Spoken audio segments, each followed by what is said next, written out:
really is when you sharpen it with that stone.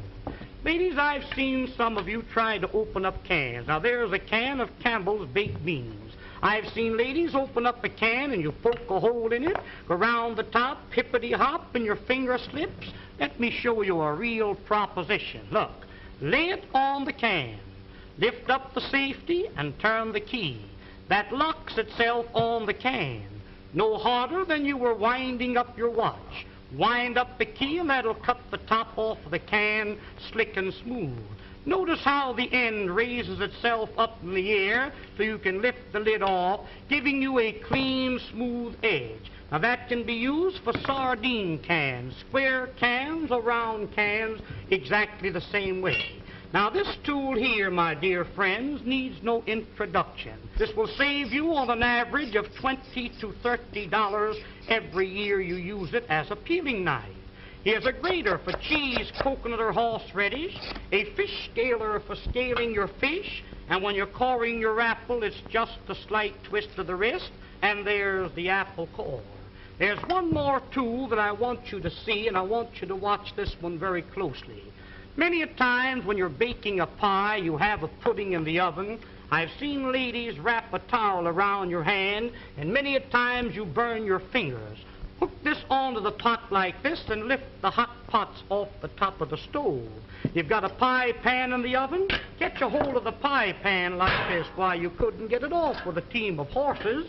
This will positively lift 100 pounds. There's a pail of water weighs 50 or 60 pounds. That's the way you pick it up. But there's one more tool. I'll be all through and I'll be finished.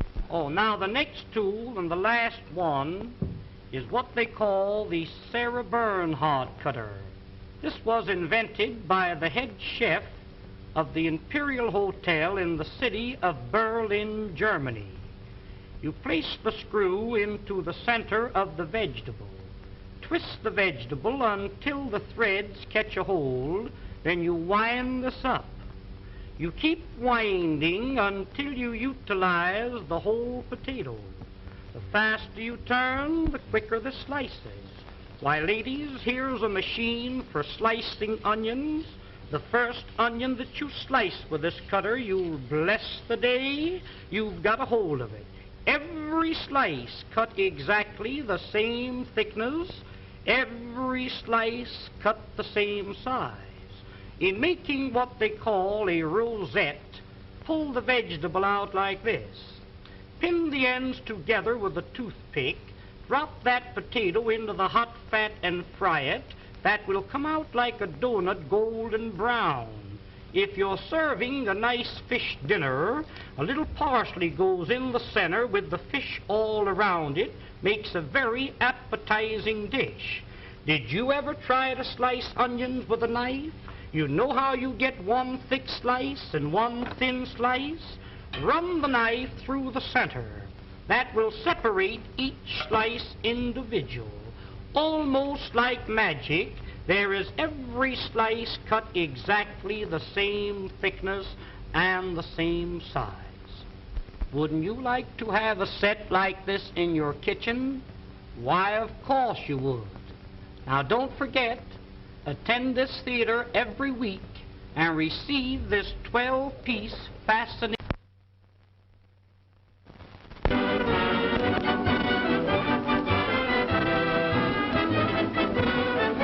Ladies and gentlemen, the management of this theater takes great pleasure in making this announcement.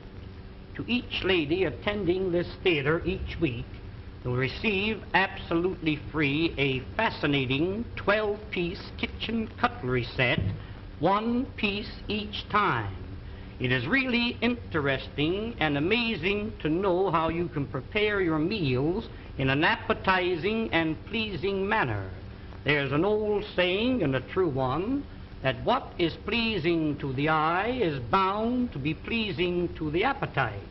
I'm going to demonstrate this set to you, and I want you to watch it very closely. The first cutter that I'm going to show you, now this first one is known as the Parisian cutter. Wind it through the potato like a corkscrew. When the cutter appears on the opposite side, pull the cutter out. Place the handle in the center and twist it out. This is what they call a French curl. When you fry these, they come out like donuts, nice and brown. Serve them with your steaks or pot roast them. Unwind it, there's 2 curls out of the 1 potato. Tomorrow morning for breakfast, wind a little strip of bacon around the potato and serve them with bacon and eggs. They're delicious. Different colored vegetables, wind them together and you get the 2 colors. Here's a little trick cut. Split the curl halfway through the center. If you're making a shrimp salad and you happen to run short of shrimp, mix these in with the regular shrimp. Upon my word, you couldn't tell the difference until you start to eat 'em. Now the rest of the potato, you stuff it. We'll call this a little chicken. We'll call this here some hamburger. You might have a little meat that's been laying in the ice box for a few days. Chop the meat up fine, season it highly, stuff it into the center of the potato and bake them with the skins on. When they're done, cut them in 2. Serve them on the half shell, just like that. Serve them in slices when company calls. The more company you have, the thinner you cut the slices. If your mother-in-law calls, give her a beak piece like that. Now, the second tool in the set is known as the garnishing knife. Everything you cut with this must come out fancy. Watch this, please. You cut down, you turn the potato, and then you cut through the edge. First one way, and then the other. Sweet potatoes cut like this. Drop them into a little batter of pancake flour and fry them. When they're golden brown, sprinkle molasses on them. Serve them with strips of bacon for breakfast. Why, they're delicious. Here's beets, you pickle them, and carrots, you steam or cream them. In making the original French fried potato, cut them in thick slices. Put them one on top of each other. Cross-cut the slices, and you'll never eat a French fry any other way. The potatoes cut like this will not absorb the fat because they're garnished around. Pineapples cut for your pineapple and cheese salad, cut them the same way. Here is one, and this is a dandy. Cuts any thickness or any size. Open it for a thick slice, close to the top for a thin slice. Saratoga chips, you can make them for 3 or 4 pennies a pound. Just pull the blade towards you like this. If you want the slices thicker than this, open the blade, there's a thick slice. Shoestrings for your Friday fish dinner, cut them down like this. Chop them up for your vegetable soup. What this knife is really intended for is for cutting the cabbage. You know the old-fashioned board, how you rip and tear, sometimes nipping the ends off your fingers. Lay it flat and pull it lightly towards you over the cabbage. The weight of the knife across the cabbage is all that's necessary. Why, ladies, when you get slaw cut as fine as this, you'll certainly appreciate eating it. The crowning feature of the set is the cutter that I'm going to show you now. This is known as the Champeen Vegetable Mincing Knife and Noodle Cutter. Now, when you want to make some real fine noodles at home, you roll the dough out like this. Dip this into a little flour so it doesn't stick to the dough, and as you roll it over the dough, that will cut the noodles in long strips, 10 at a time. Did you ever try to chop up a little nuts for cake? Why, I've seen ladies chop nuts and the nuts land up on the ceiling. Sometimes you chop the ends off your fingers. When you want to chop up a little nuts for cake, cooked meat, clams for chowder, soup greens to throw into your soup, making a little pepper or chicken hash is just a few strokes rolling it up and down. Why, here is without a doubt the meanest thing in the world to cut parsley. Put that in a grinder, you really grind it too fine. This machine, instead of crushing the parsley, cuts it quick, clean, and dry, leaving every bit of the juice and every bit of the flavor. Now, to clean this machine, you press the button. Rinse it out in a little water. When you're through using it, hang it up and let it dry. Here's one here that every lady should have in her home, known as the Parisian scoop. You lay it flat. Once to the right, once to the left. When you scoop them out, you'll get a perfect round little ball. You can pot roast these. Cut them out of cheese or cut them out of butter. When you're serving a fruit cocktail in the summertime, take your fresh cantaloupe, scoop them out like this, mix them with apples, pears, and watermelons, makes a delicious fruit cocktail served with a little cracked ice like you see here. But here are the two ladies. If you ever do get it, you'll thank the day you've seen this demonstration. When you press, it locks.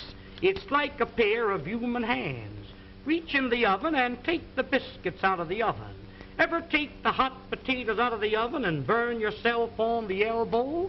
A roast chicken out of the oven, a piece of meat out of the pot, spinach, asparagus out of the water. Why, around canning season, when you're preserving the fruits, to take the hot fruit jars out of the water like that, that machine is worth dollars to you. And here's another one that I really know you'll enjoy having in your kitchen, known as the safety grater. No doubt you're familiar with the old-fashioned grater. I've seen ladies take a grater and rip the knuckles off. When you want to grate up potatoes for delicious potato pancakes, this has a smooth, flat edge, impossible to cut yourself. Just like you were washing clothes, you rub it up and down, and you really grate your vegetables real fine, retaining all the flavors and all the juices. Breadcrumbs for when you're serving veal cutlets or anything like that. You want a little breadcrumbs to fry your fish in? Why, there's the greatest proposition in the world. Use that for coconut, cheese, or horseradish. When you're through with it, just hit it down like that. That knocks all the food out. Rinse it out in a little water and hang it up and let it dry. Now, here is a stone made of carborundum and sapphire quartz, which is made purposely to keep these knives sharp. When they get dull, a few strokes over the edge like this, and you can put a keen cutting edge on it. If you have a dull knife or a dull pair of scissors, an old sickle or a scythe, a lawnmower, cleaver, an axe, there's a tool that will really put an edge on the knife so the knife will really cut for you. I just want to give you an idea of how sharp that knife really is. Hello everyone. A couple seconds early there. Hope everyone's doing lovely today. We've got an interesting stream for you today. Should be fun. We've got lots of popcorn and more popcorn. We got some potatoes. Gonna cut up the celery here shortly. That's why it's not in the fridge. Doing popcorn as an ingredient. And why is my Stream Deck not working for me today? My Stream Deck never wants to work for me for some reason. There we go. It just likes attention apparently. So we're going to be doing meatloaf and mashed potatoes. We're going to be using popcorn instead of the breadcrumbs. So I'm going to grind up some popcorn and use that as actually partially a binder slash absorbent. Welcome, Entropy. How you doing tonight? And then also going to be doing a popcorn-like slaw. Going to make my own mayo. Going to mix in some onion and other goodies. Going to use some of the celery. Going to use that for both the meatloaf and the other one. Going to throw some macadamias in there. Going to throw some raisins in there. It'll be sort of like if you've ever had cross between like coleslaw, or if you've had a lot of delis have a broccoli slaw, except it's like larger chunks of broccoli. So those are our two like savory dishes for tonight, and we're finishing off tonight with using some kettle corn and gonna turn this into a cake.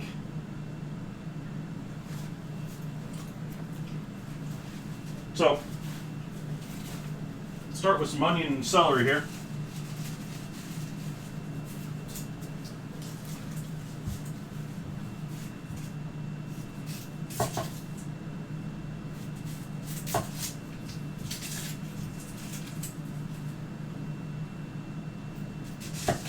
for any of you Stream Raider fans out there.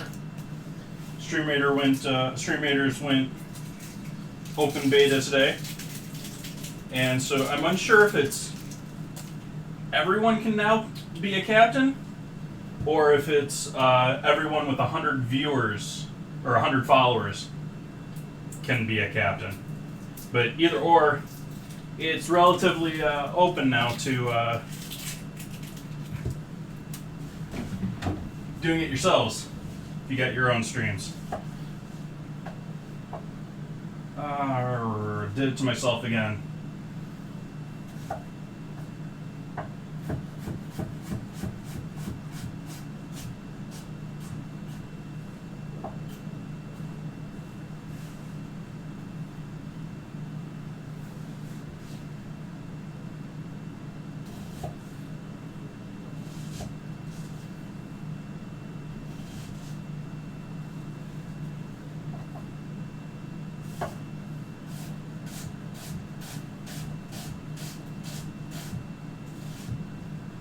Relatively small, relatively thin. Not the smallest I can go by far, but small enough that well, rather large enough that it'll still be noticeable, but small enough that it'll work with our meatloaf without destroying texture.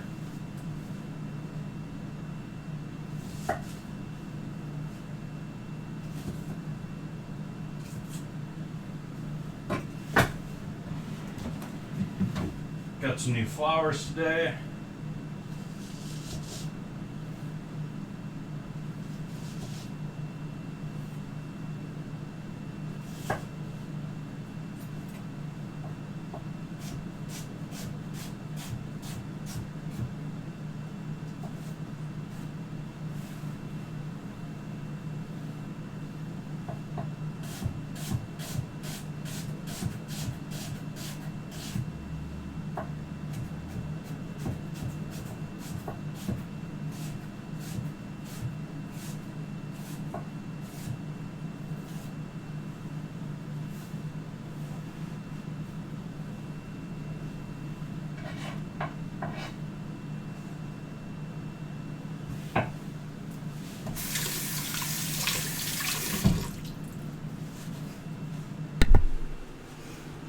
Turn the other microphone on here and get some music going too.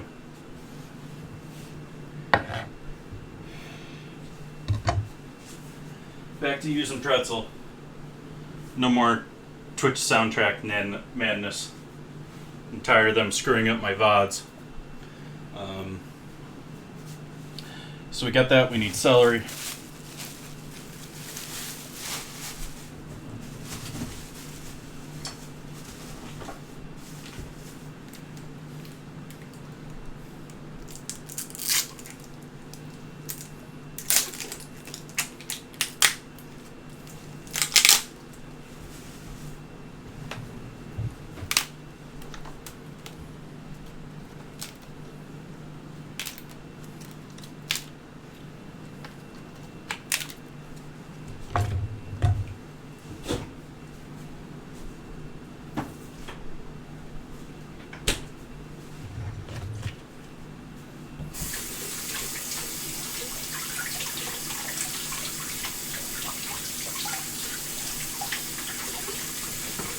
Put the beef down in my fridge last night to defrost for making the meatloaf, and yeah, it ain't really defrosted yet, so I have it down here in the sink now.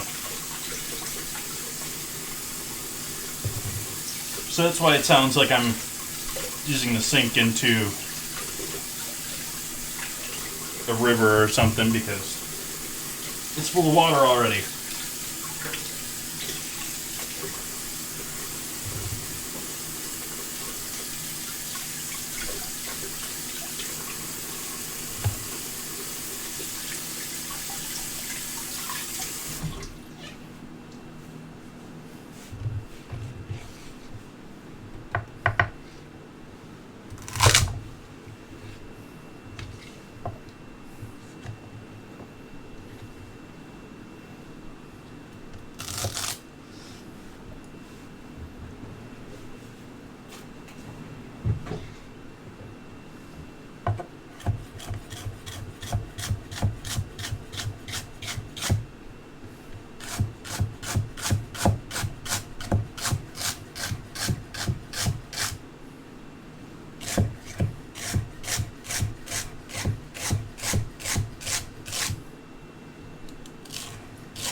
Save the rest of that for with our salad later.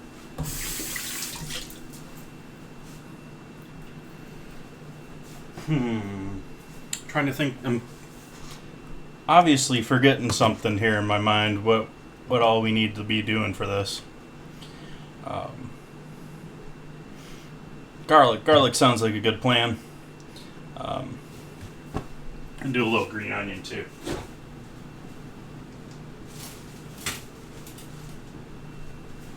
Use these white parts that I didn't use from the other night. I got another batch for the popcorn slaw, but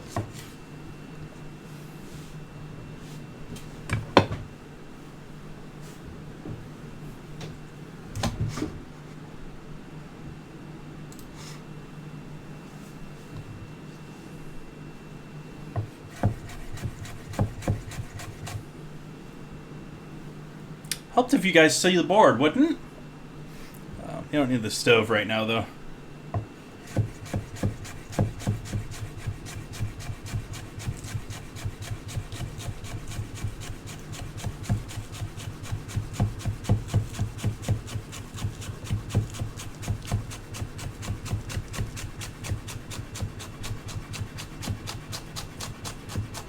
If only.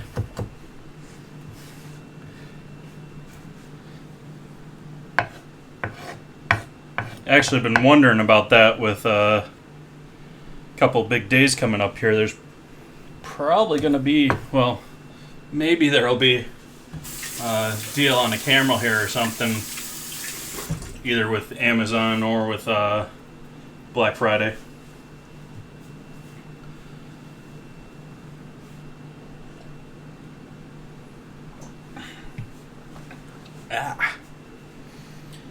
My stomach's feeling like junk today. Not cool. So we're going to start off by sauteing these guys. Get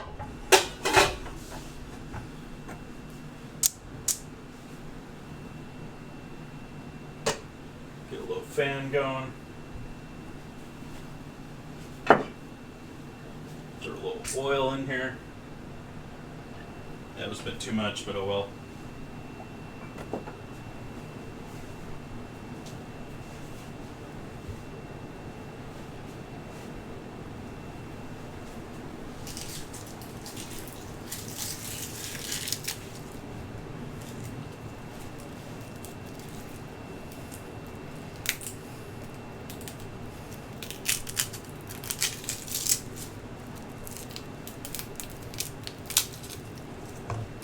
What do you hate about it? You hate that they exist, or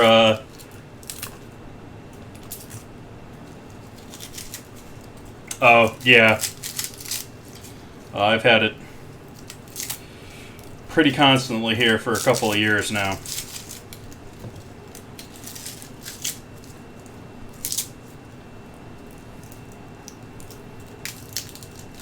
Yeah.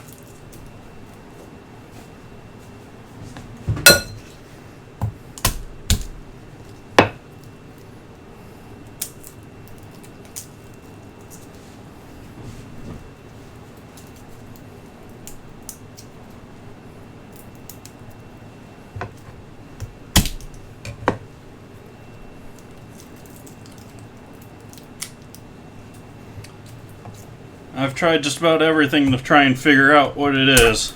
I mean, I was back to thinking it was dairy again, but no.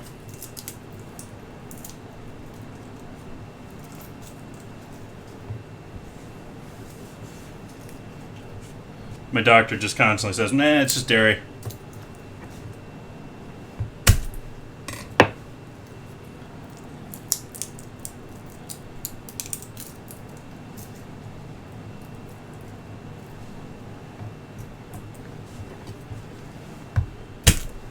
Yep.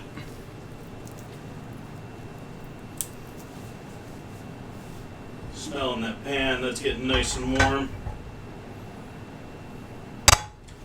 Turn that down a little bit.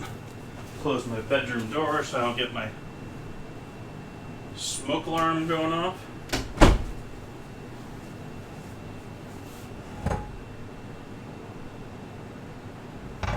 It's not really smoking, but it's hot enough that it could be lightly smoking.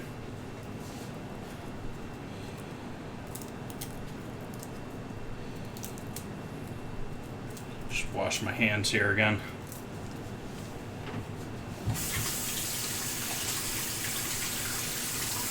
Welcome back, Trigger. How you doing this evening?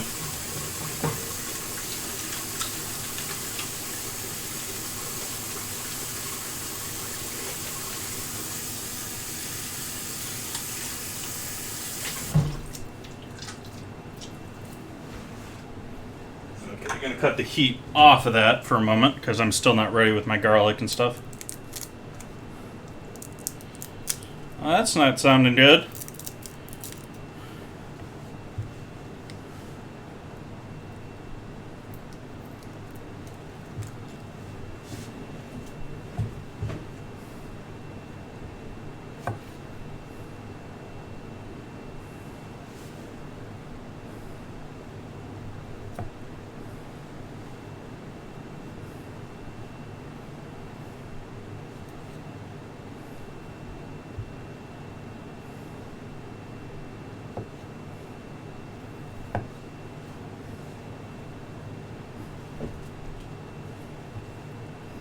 Hopefully nothing too serious.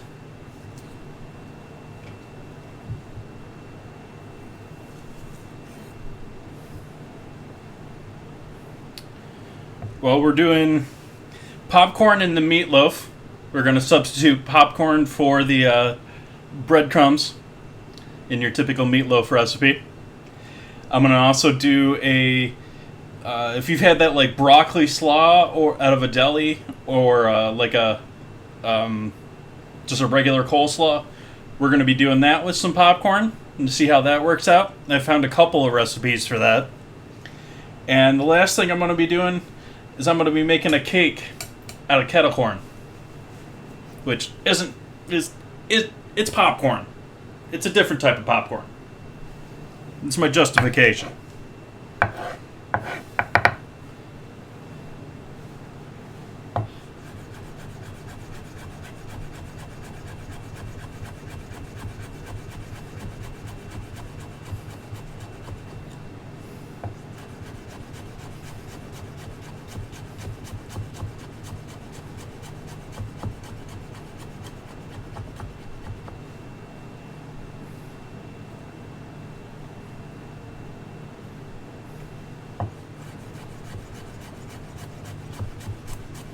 Major things I'm worried about here are I'm worried about like the whole kernel thing getting stuck in your teeth with the meatloaf, which would be a little weird.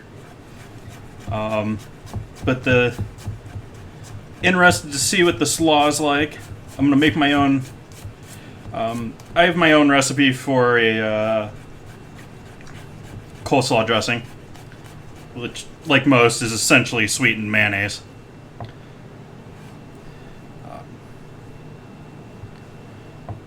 And the cake is it's essentially going to be Rice Krispie time, but with popcorn. With some peanuts, maybe some macadamias. I still have the macadamias kicking around, and I need to use those guys up. So maybe throw some of those in there, and we'll finish it off with a little white chocolate. Welcome back, Head Mama Bear. How are you being this evening? How is life treating you? Throw the heat back on our pan back here.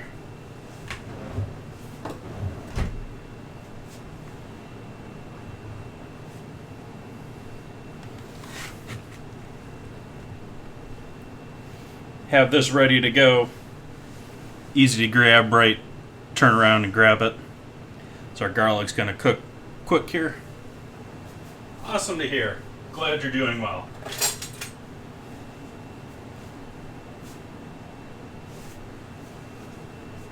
Wait till we're back to a light smoke. We're on the edge of it right now.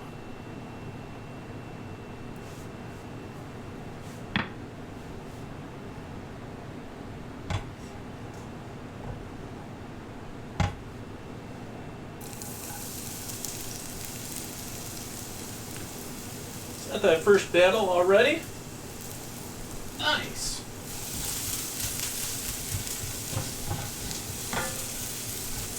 Oh yeah, I love that smell. Love that smell of garlic. Can never get enough of that.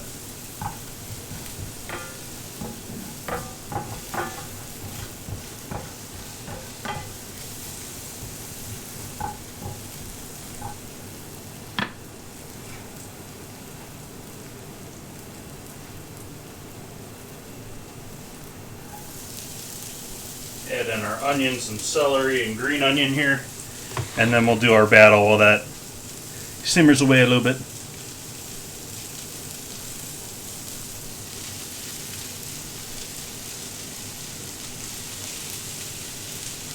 And I'm not really going for color here so much. Just sort of sweating things out, reducing the amount of moisture. Making sure the meatloaf isn't going to turn into meat soup.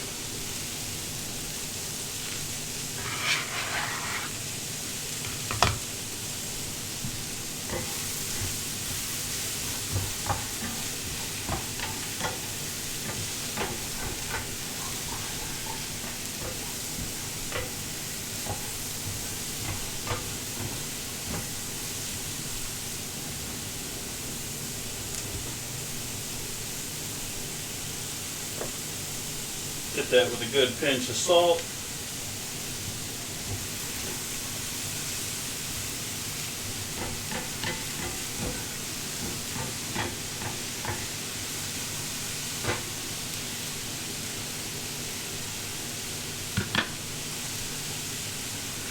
A little bit of fresh pepper just to start.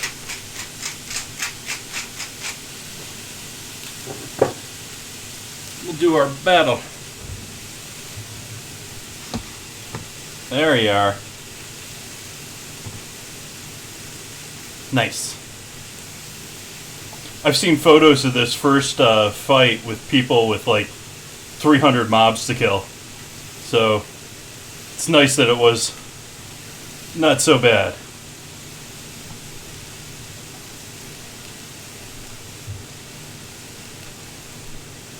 Easy win.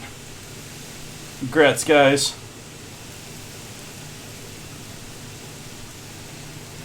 Gotta get my goodies.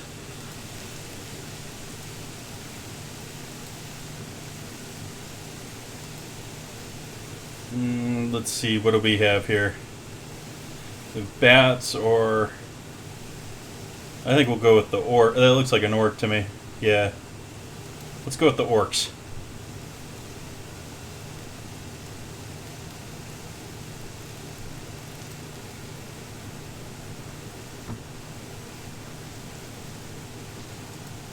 Awesome.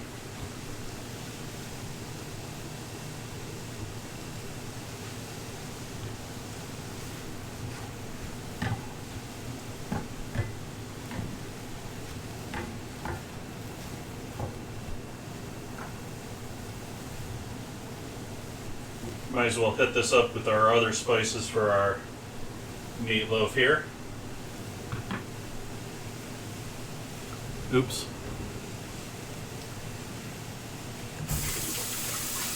I still haven't changed the earpiece on my earbud back to the medium size, and so I occasionally go and push it back in my ear and it turns the music on and off.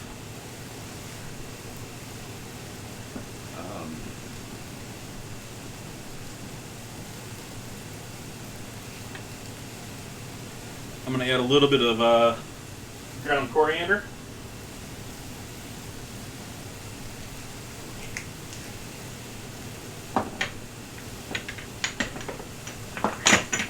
I have some dried oregano that I'm sort of trying to use up, so I'm going to toss some of that in here. That should give us some nice herby freshness.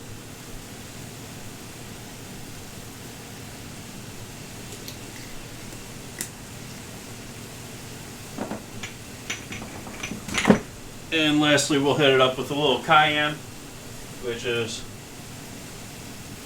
alternative to adding, say, lemon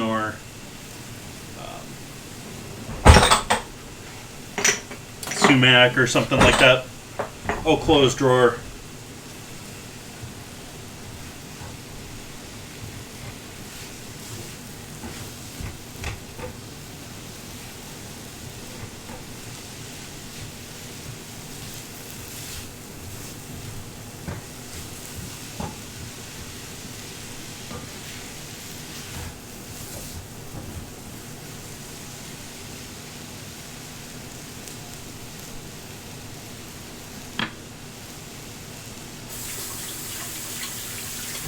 Does my main camera look any different to you guys returning back from past nights?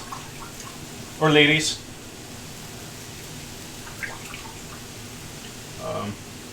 I fiddled with the settings and I didn't really look at it too close if it changed too much, but it doesn't look horrible.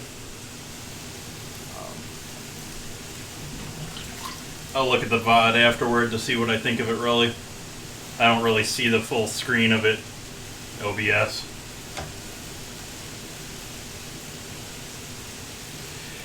Alright, what's our next steps here? I think I want to get my potatoes ready while this is cooking.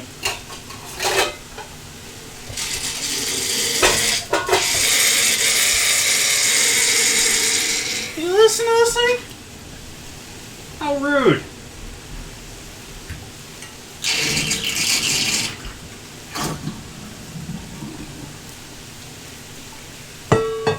How rude.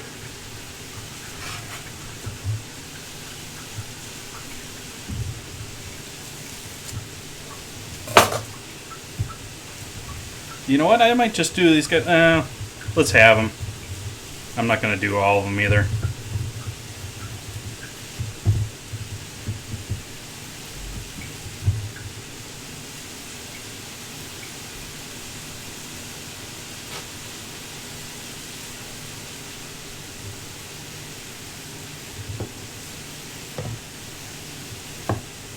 Actually, we'll quarter that guy.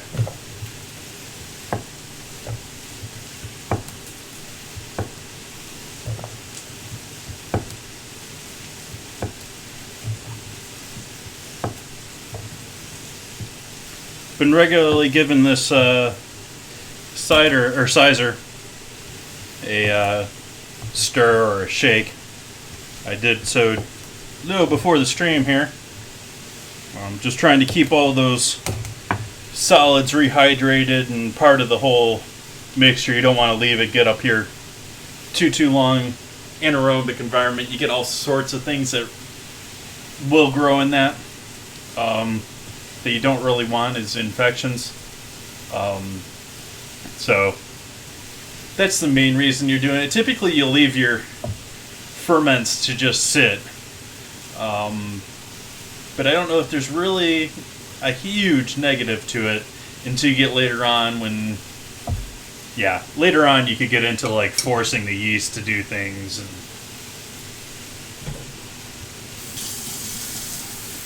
put some water on our potatoes.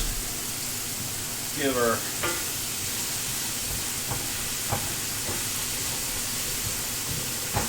veggies a little bit of a stir here.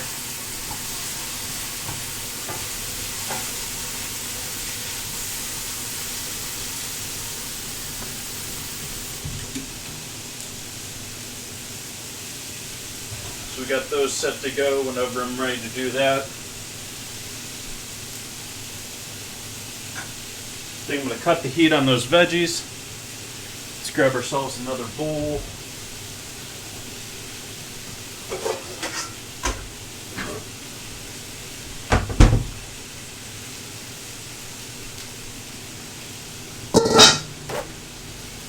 Dry bowl.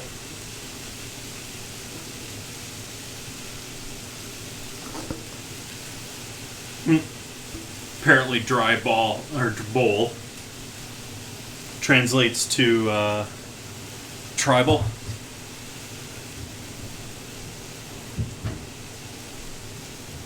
Silly translation service.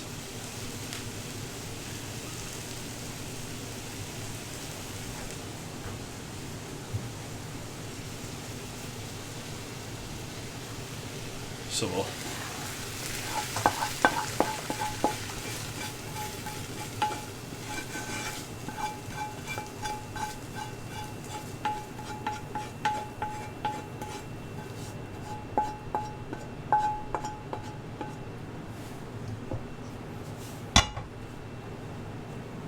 I forgot to pinçage this.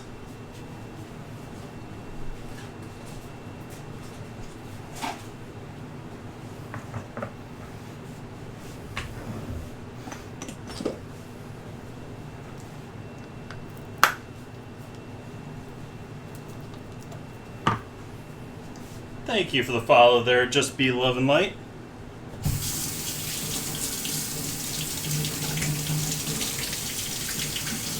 Welcome in. Hopefully you're having a lovely evening.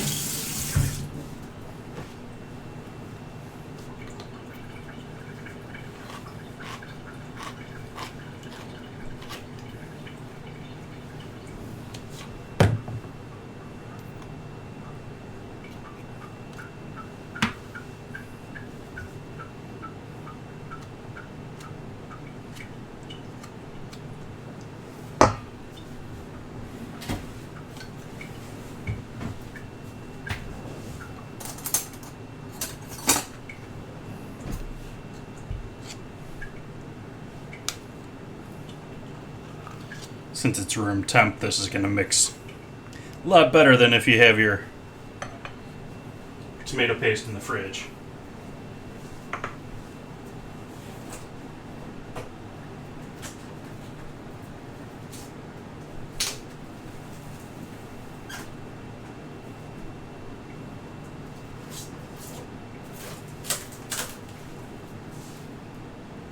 Steal a little plastic wrap here to wrap up the rest of the tomato paste. Used about half the can there. I don't know if that was on camera or not.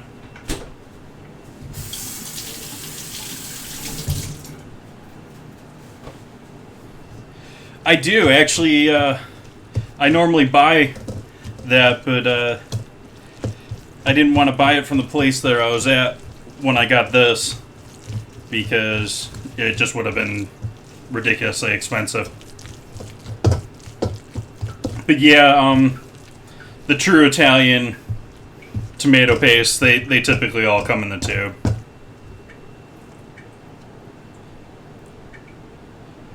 I've made my own paste in the past too.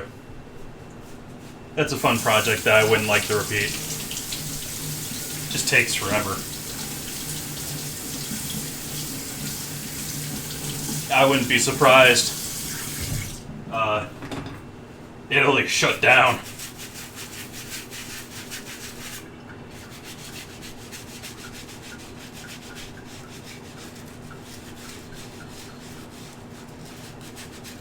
On top of, well, I'm assuming you're in the U.S. I don't know where you are, but here in the U.S. we've got tariff issues with us in Europe, not just China. And we got tariff issues with Canada.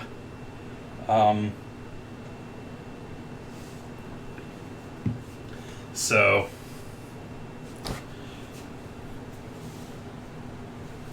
I could see them not caring about sending us their tomato paste.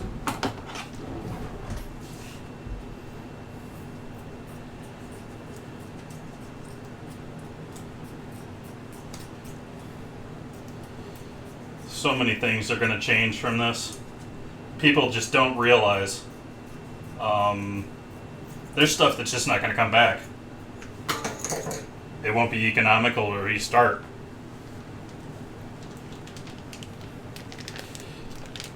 Well, the thing is that's sort of the thing about Europe. They protect a lot of their products and ingredients, unlike we do here in the U.S. Or at least not in the same way. And so there's laws saying that you can't do it exactly the same way. There's laws saying that you can't grow the same tomatoes outside of those regions.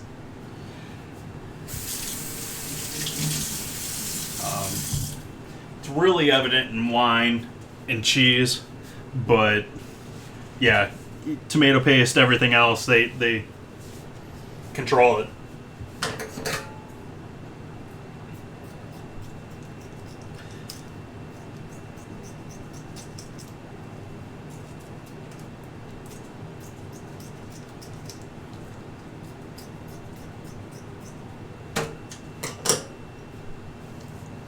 And frankly, the U.S. just doesn't want to make a lot of stuff. I mean, we don't want to grow all that. We don't want to grow the food that we make now. We have our immigrants do it for us.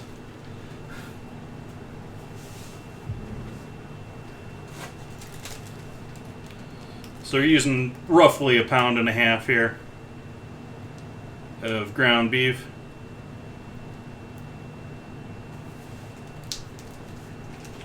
Well, champagne, no, all of the wines. Like Bordeaux is region controlled, but Champagne is probably one of the more famous ones, but Port is controlled. All of them are. It's just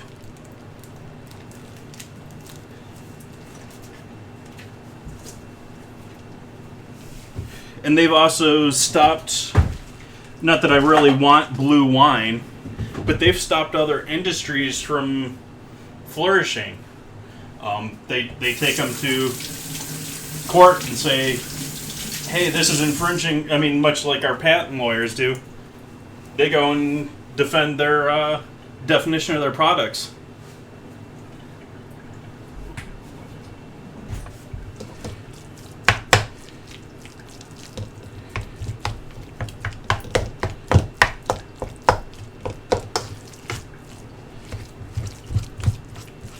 But Swiss cheese is controlled. Parmesan cheese is obviously controlled. I just retweeted it from somewhere else, but I retweeted an article the other day on my Twitter that talking about Swiss cheese. And they actually have a specific bacteria that they use as like a security code that's in their cheeses that you're not going to get unless you're one of these special guys.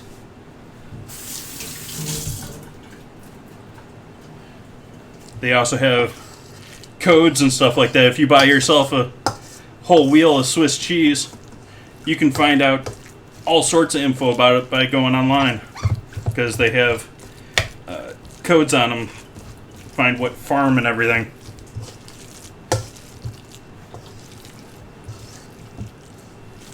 But the same sort of thing with a lot of the cheeses. They have either codes or things to protect them. Playing with that too much. You're not supposed to move the meat around too much. You don't want to mix it up too much. It's going to make it tougher. So we need to grind up some popcorn.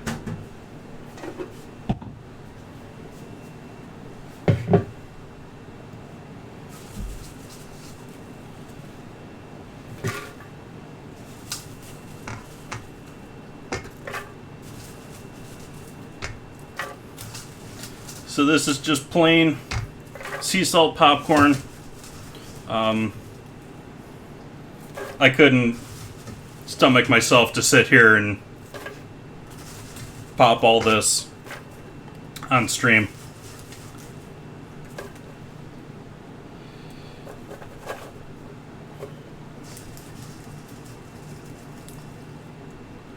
There we go. So that's all going into this. Hey, Shadowtronics. Welcome in. Just in time to catch me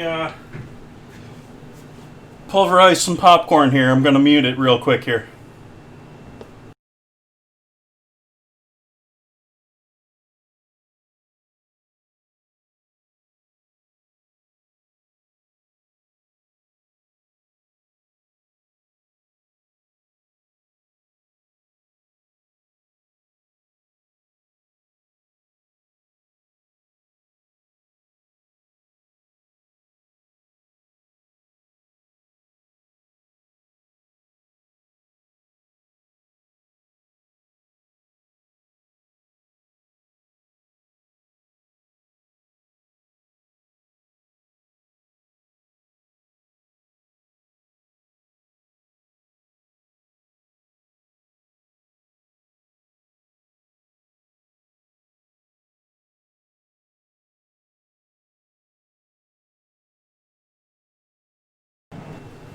There we go.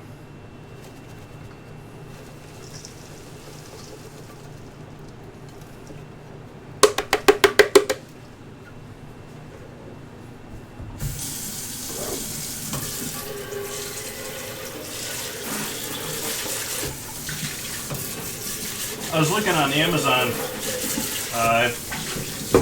putting together a list of suggestions and ideas. I've had several people ask me for lists of tools that I'm cool with or have used or appreciate, and so I'm putting together an idea list. But got me noticing the other day that they actually have a spatula. Use your words, Jason. A spatula designed specifically for that.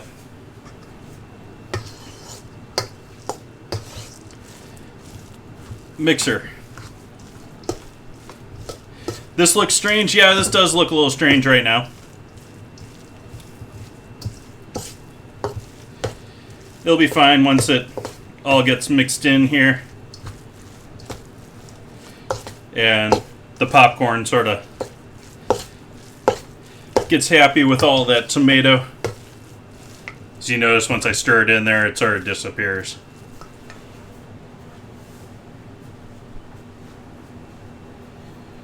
That needs a reset too.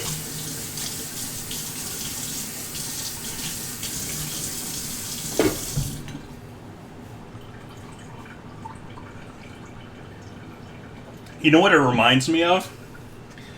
Is, I don't do it that often anymore, but I used to always make up a mix of, for tortillas, or tortilla chips. I used to mix cottage cheese and salsa. And it looks a little bit like that. I just threw it in my Vitamix real quick. I pulverized it.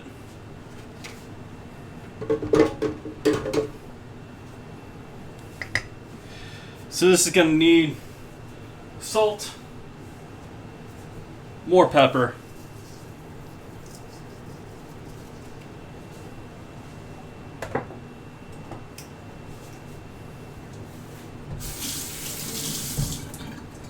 I like the flavor combo. You get the cheese, you get the tomato combo.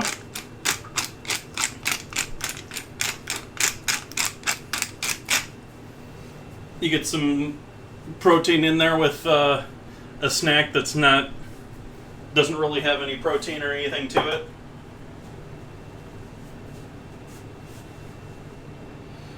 it. It's not the most attractive combo, but I do enjoy it.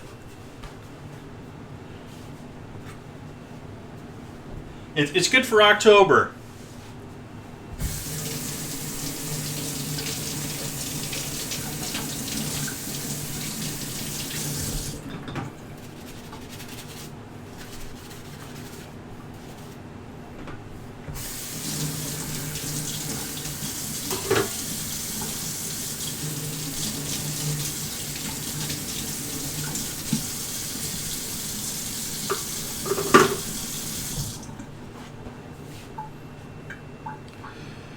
Okay, so we got our meatloaf mixture here.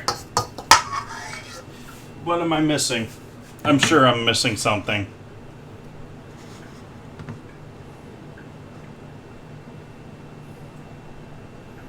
It's been quite a while since I've been to Penzies. Apparently they're still doing online sales.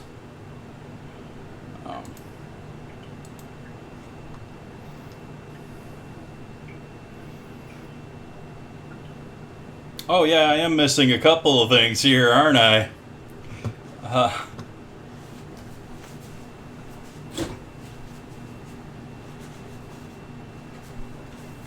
Start with one of those guys, and splash at this guy.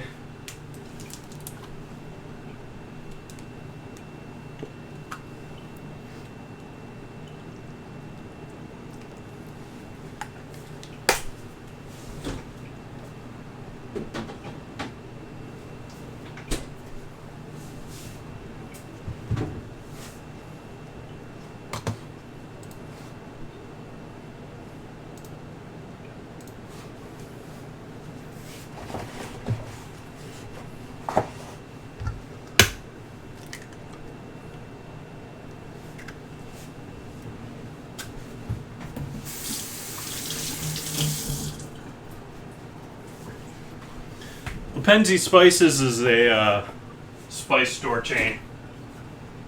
I have no idea what their curry is like. In fact, I don't have an idea about quality of most of the products. I just know that they're a chain here. There's one relatively close to me. I'm not a big fan of spice mixes. Maybe on occasion if it's a combo of spices that I'm not going to use regularly together.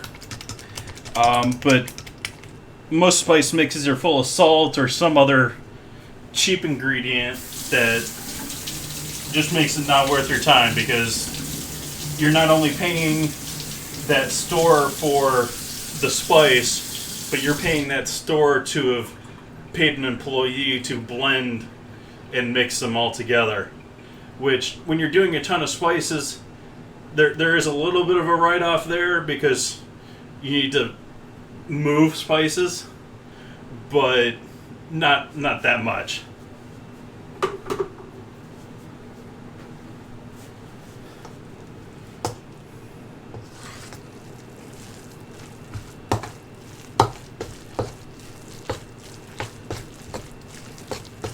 Well, it's in general. I'm speaking in general. Like I said, I'm not. I know there's one here. I know I went by there sometime in the last 6 months.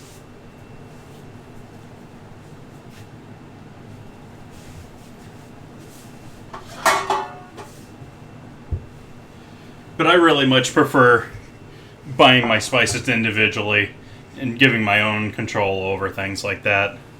Because you buy a curry spice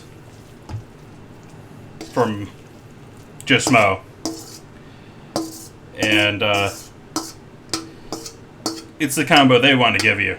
You know, they have too much of X ingredient. They don't care if their mix is that much slightly off.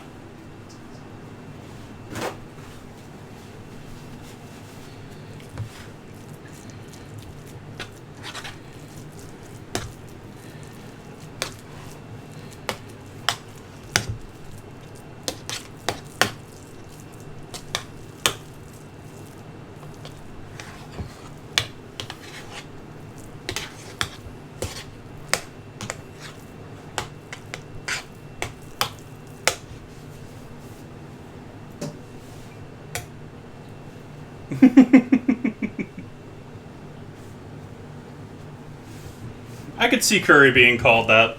I mean, curry is... the definition is basically something that's been brought to a paste and then brought back into a sauce. So, it's pretty broad.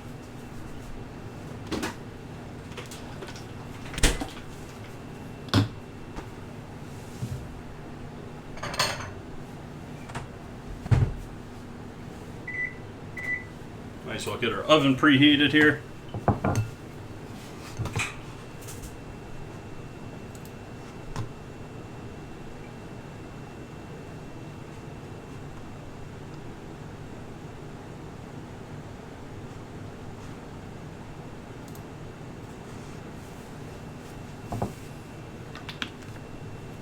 I thought I had more ketchup. I'm probably going to finish this bottle off.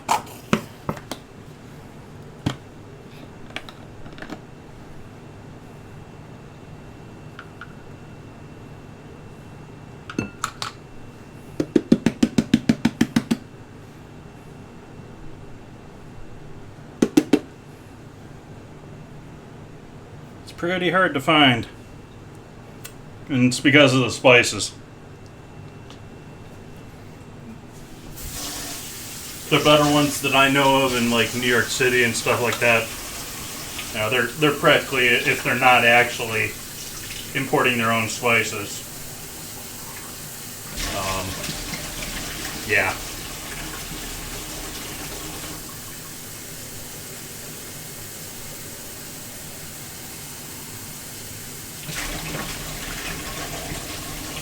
Like, before they went belly up for being racist, didn't Bon appetit to something in New York Indian restaurant. I want to say Rick did something.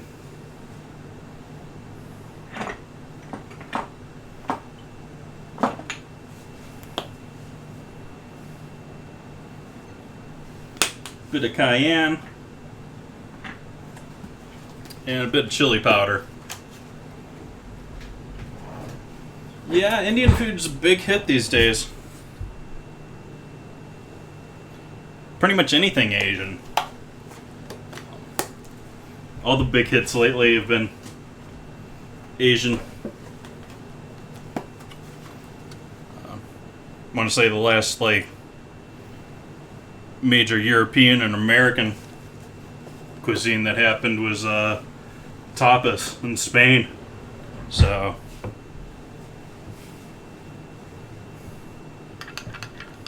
that'd be a good place to try it. I'd probably say UK is close second.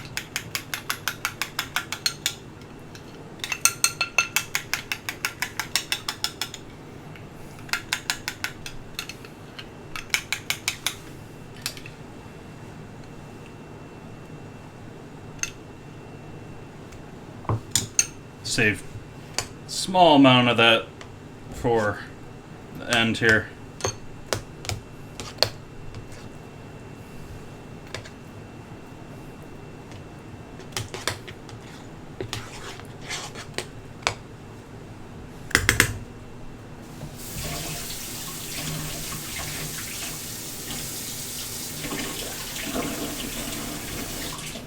Flannel.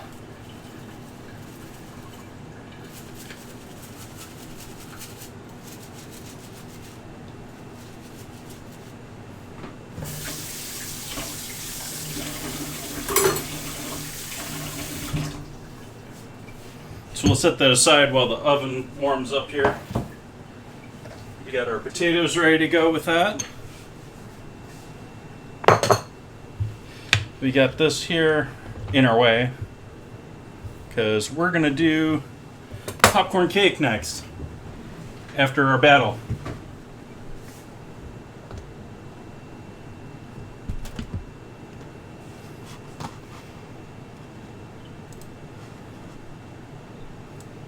Nice.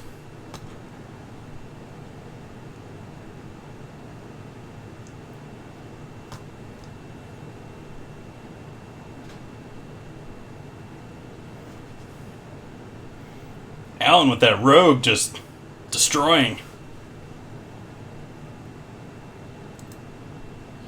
Grats, Michael and Entropy. Welcome in, Michael. Boss defeated. That was a boss? Rogue scrolls. I think I could already upgrade my rogue before that. Let's see if we got anything in the store cheap.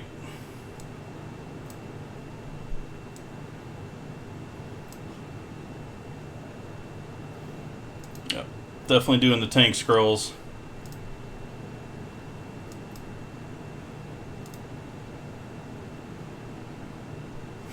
My main character is at level 4, I think. My play character. Alright, where from here? I want to keep with the orc battles. What's this guy, though? Why don't we try the harder path?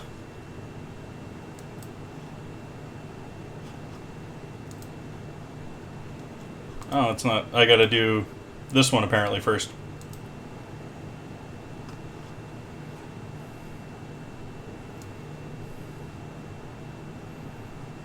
All the way at the bottom here.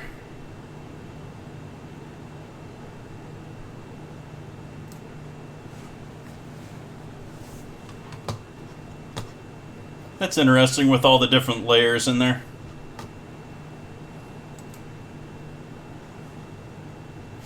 I was listening to, they were doing a live stream earlier today with them going into the open beta. And they're saying that when they released the game, they only had 20 levels.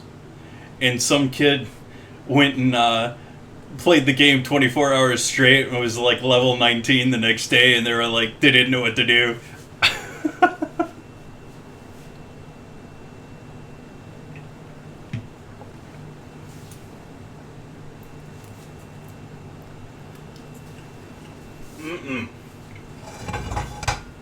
So I need another pan.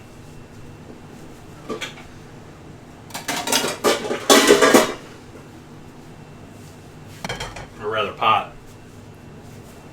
We need some butter.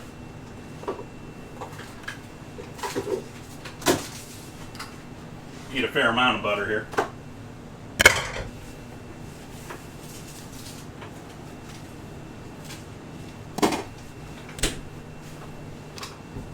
Not that much though.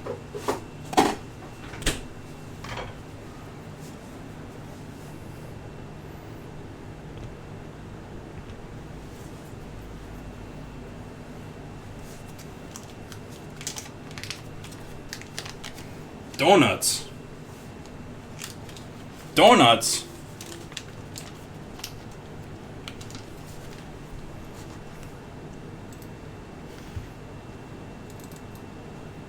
Are they gold donuts?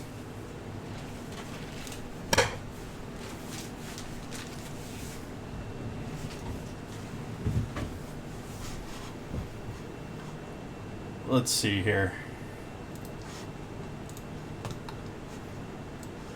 Another one of those mile-long recipes. Love those.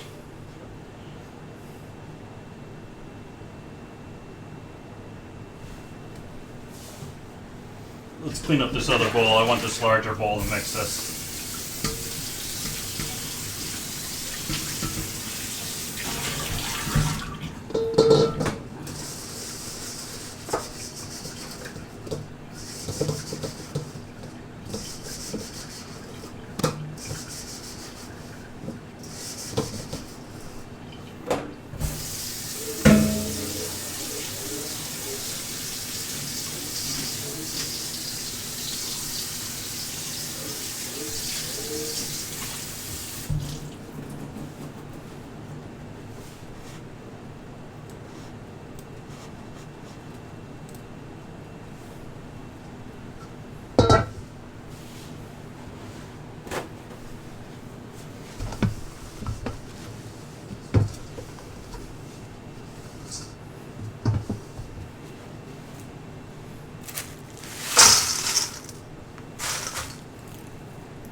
Love kettle corn.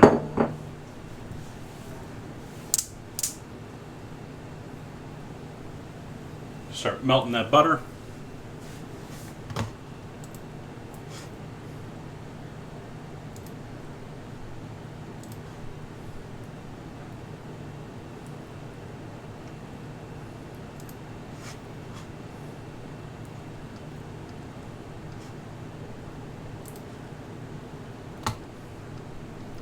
Too much stuff, not enough screen.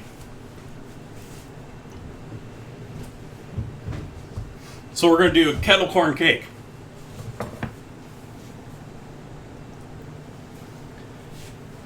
I'm wondering, I think we want to mix the other stuff in later on, but let's have it ready.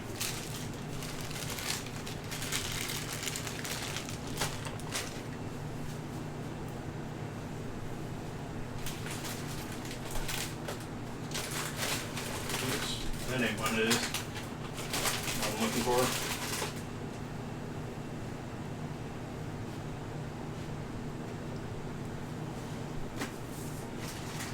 There they are. Oops. Grab the potatoes with them.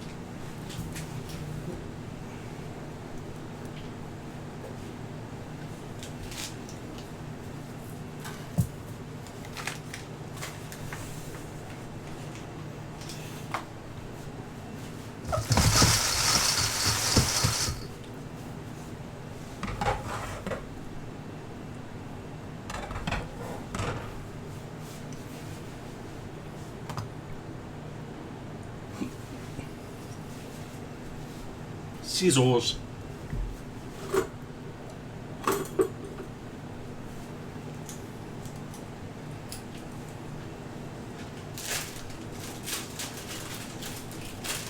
cutting the tops off of 2 bags of marshmallows here.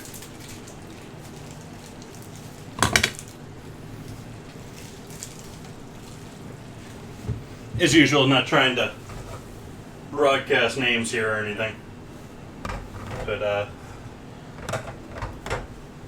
using non-GMO marshmallows here. A little of a interesting look to them. They aren't quite circular.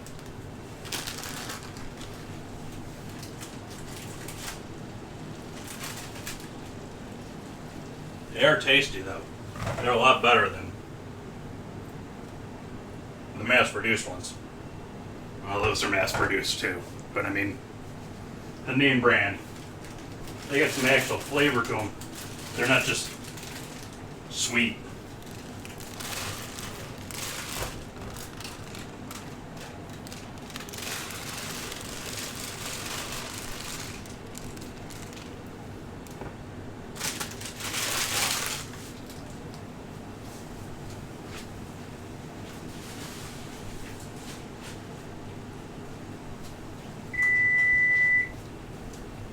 Let's throw our meatloaf in there.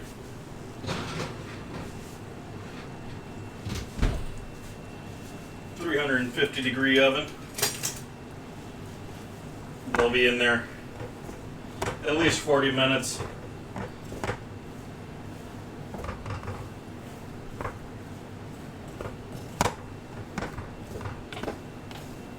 So we're melting our marshmallows.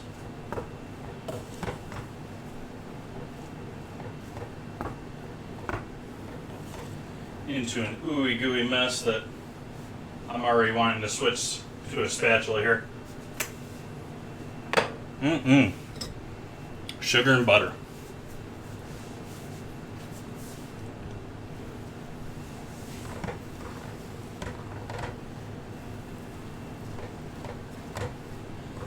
Now these are vanilla flavored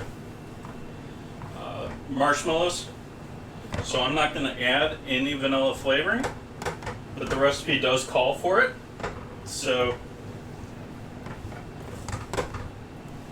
I'm just skipping that because it's already in there.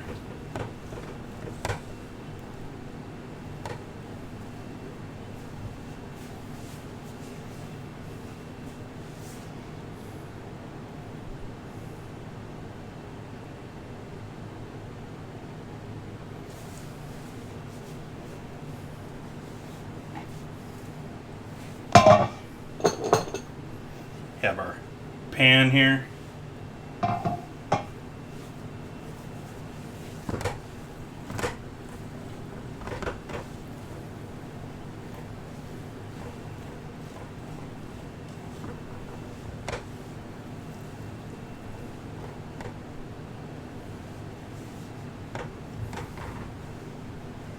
These are taking a minute to break down here. I'm not using the highest heat though.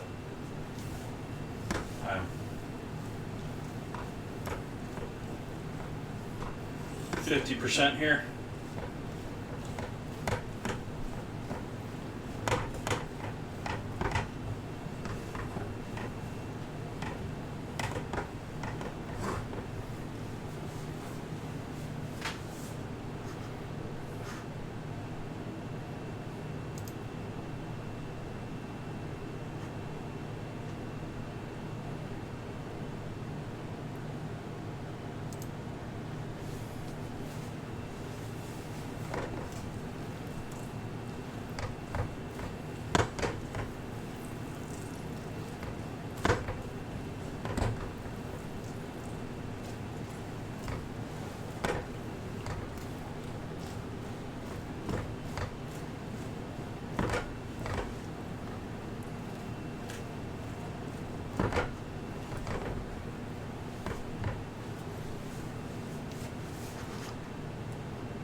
This is some pretty good stuff too. I haven't had this before either. I haven't I typically buy the microwave popcorn.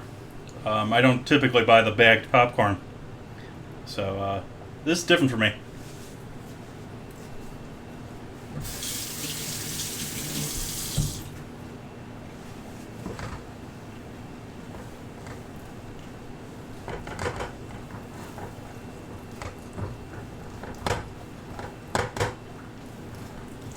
Starting to get there.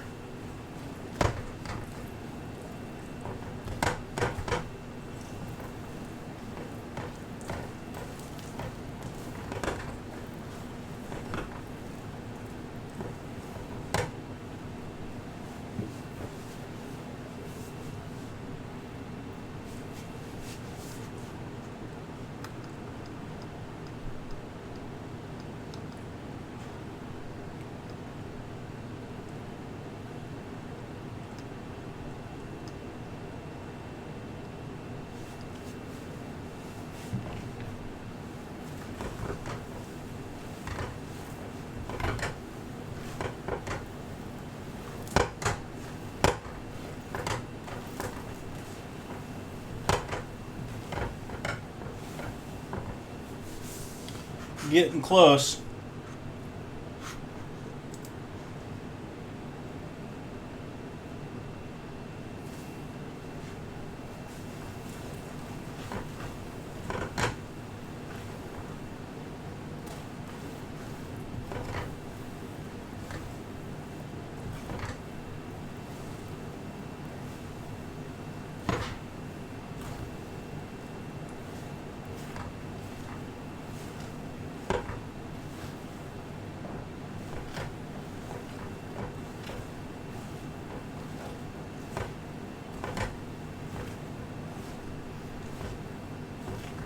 Thinking the popcorn's a little bit more delicate than Rice Krispies, so trying to get this nice and make sure it's warm throughout.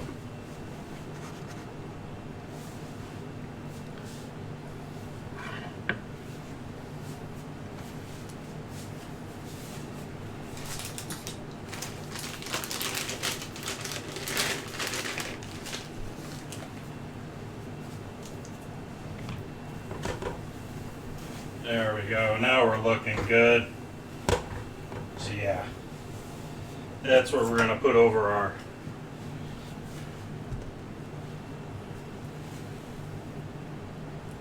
kettle corn here.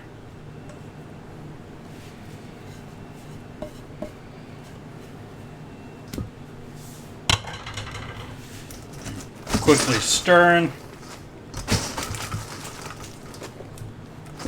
without spilling, like I am.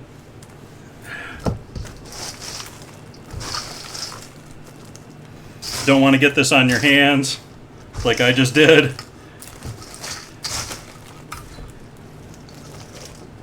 There we go. Now we're starting to get there.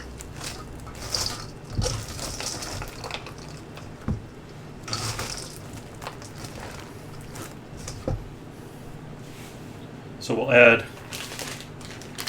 our white chocolate. I'm just going to finish off this bag.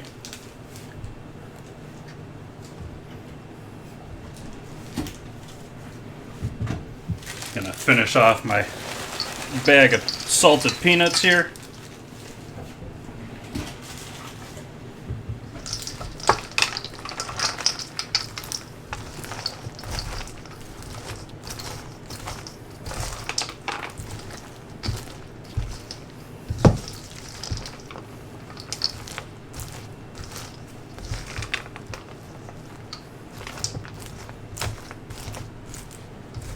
Don't want to crush the popcorn here, but we do want to mix it. So it's sort of an odd one for mixing.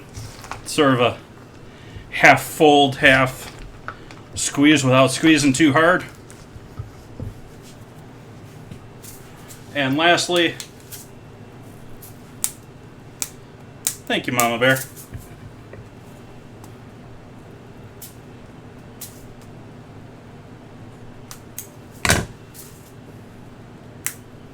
Terraform me.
This is one of those good ones for you got a little one or someone around to finish clean all that out.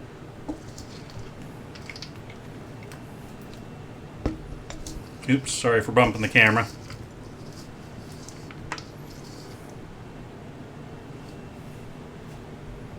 But yeah, that's a good. That in itself is a good time. Ooh, that's good. That's good. Me likey.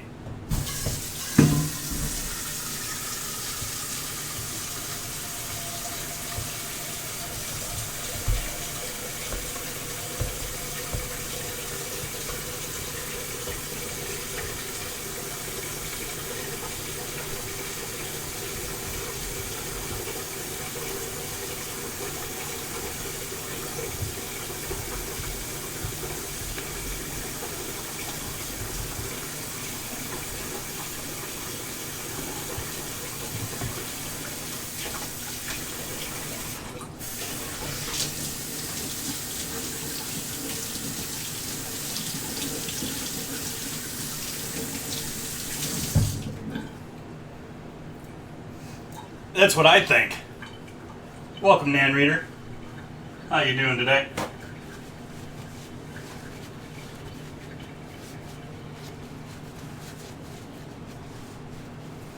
So we got. I don't know if you've been following following along, or just joining in. We've got a combination of kettle corn, butter and marshmallows, like your traditional Rice Krispie dish, and mixed in some white chocolate, some salted peanuts, and some colored sprinkles.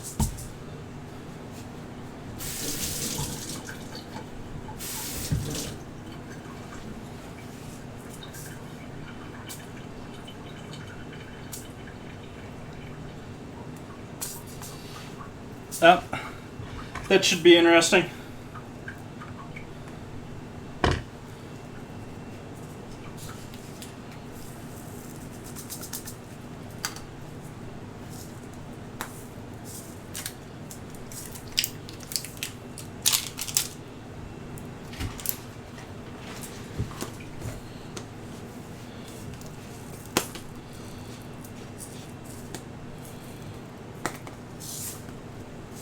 Is this thing on here? Yeah. Weird. Their own cap doesn't want to go back on. What do I have under my foot? Piece of kettle corn.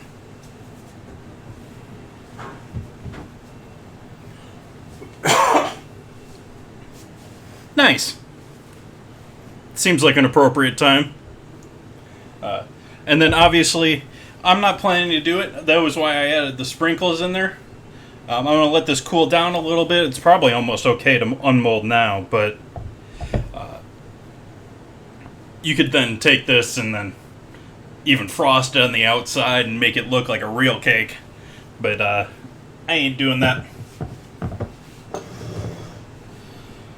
We got a little bit of our tomato ketchup and chili mixture for on top of the meatloaf. I want to eat that.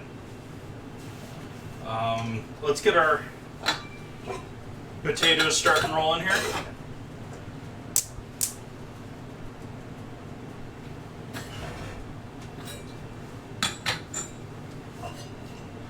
And for that guy, we're gonna do our butter and ooh, I have sour cream. Maybe we'll do sour cream and butter instead of half and half.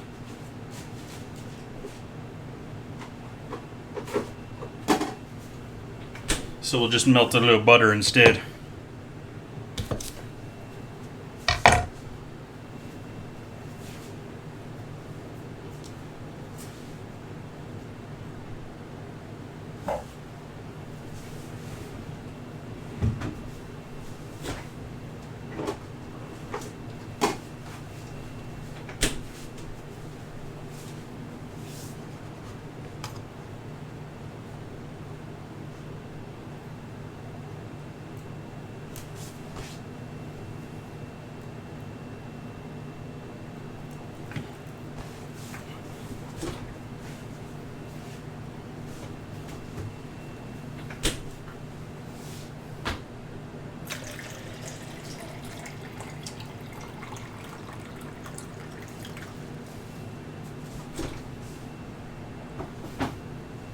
But for anyone else that's joining us here a little later in the game, we got mashed potatoes going in here, starting to boil. I just put them on the fire. We got some butter in here we're going to put with our potatoes. We have a meatloaf in the oven that probably seen about 20 minutes now, I think. I don't have a timer going. I'm going off the top of my head here. Why don't we add a timer here and make sure I'm not too far off on this.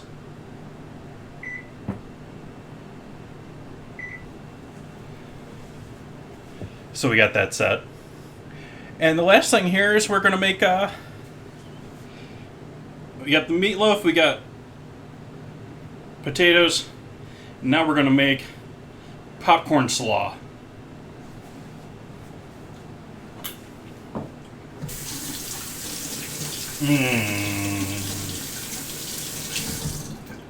That marshmallow is just like frosting.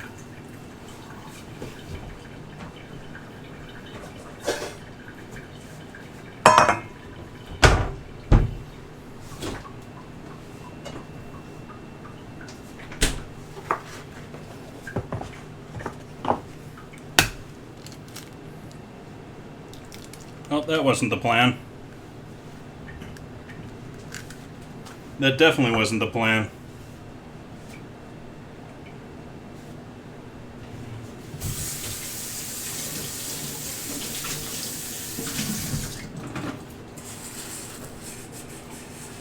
Yolk broke on me.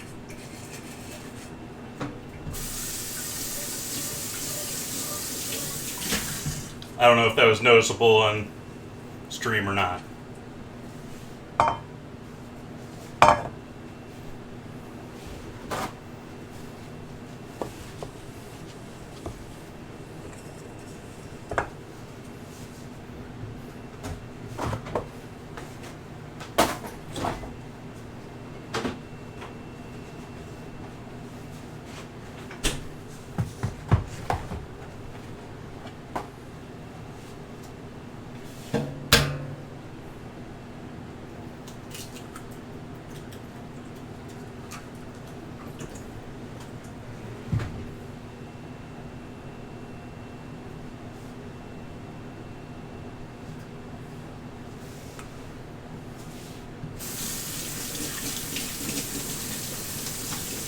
Can you? I can't. It's sort of surprising.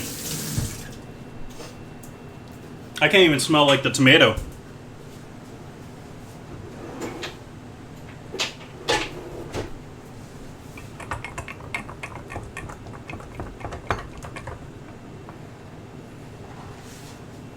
Don't fall, Wes. Don't fall, don't fall, don't fall, don't fall.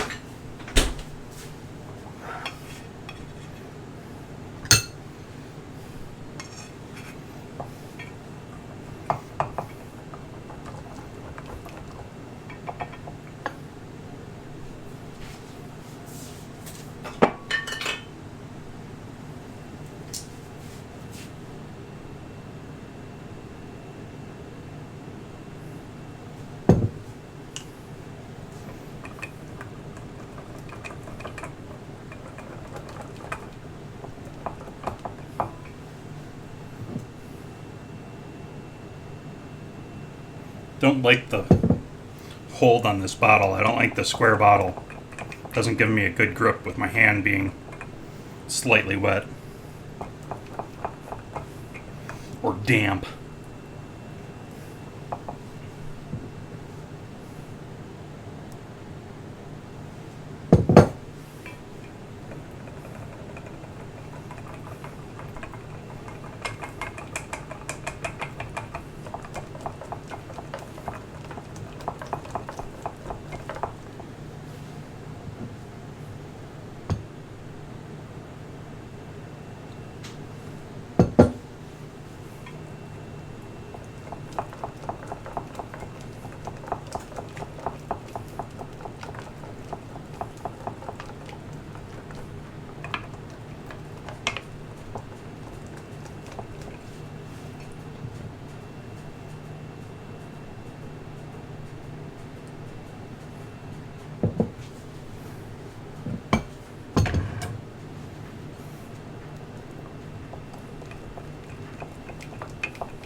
Making an emulsion here, if you guys aren't familiar, which is something that some chefs are, well, I wouldn't say chefs, but cooks are afraid of.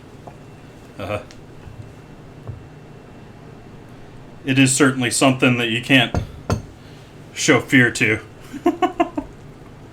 or it will break. Mayo is a bit easier though, because everything here is cold. It's not a hollandaise or some of these other culinary emulsions where you got to worry about things keeping in a temperature range or something while you're mixing.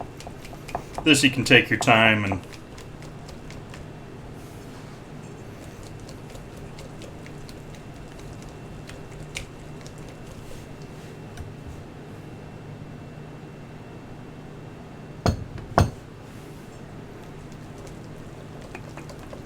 ooh, battle.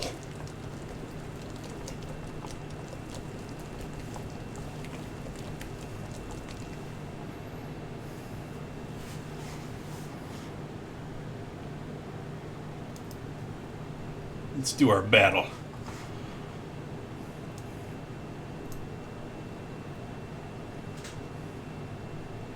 Who's got the buster? Alan's gonna kill all of them. There we go.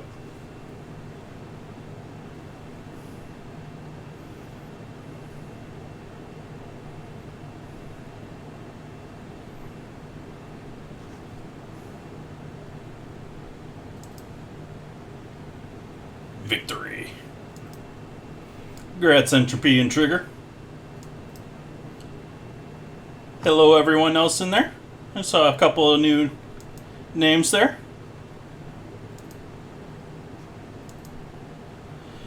Head Mama, I'm going to be doing a... Oh, why did I close that? I didn't mean to close that. Popcorn salad. That is going to be our mayo for our popcorn salad.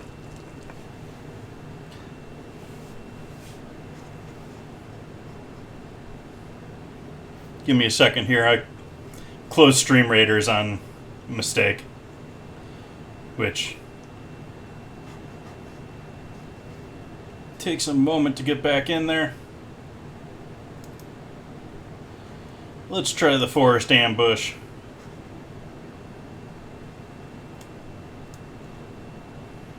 There's only one little guy there, so I guess I'll put mine as close as possible to him. And back to mayo.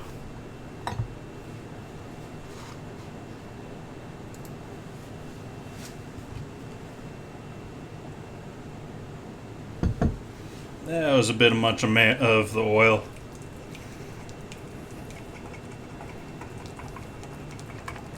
You see that right there? That looks like a broken one there. It's not broken yet, but because I haven't finished mixing it all together, but that's what the start of broken sauce looks like.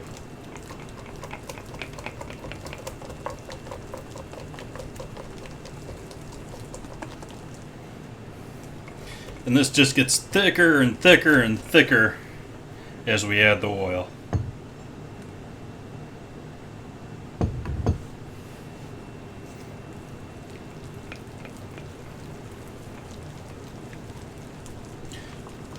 Though true mayo, where you're not adding any water in there, is going to be that color. It's going to look like oil and egg. But you'll see here, because we're getting thick enough that this is sticking to the whisk on me. I'm going to add a couple of drops of water here and take a look at what that does to the color here.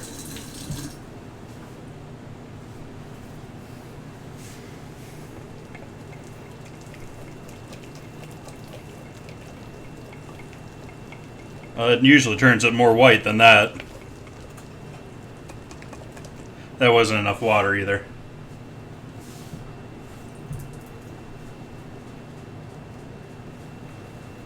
There we go. Yeah, and there we go. turns almost white compared to where it was before. Which, now you know why mayo in the store is white. They put water in it.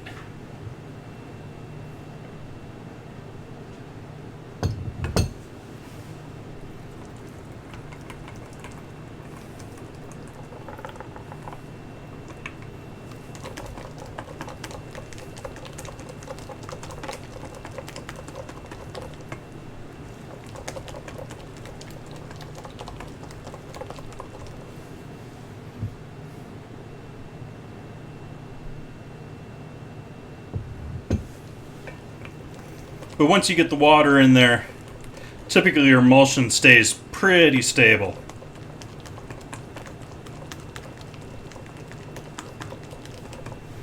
And it gets easier.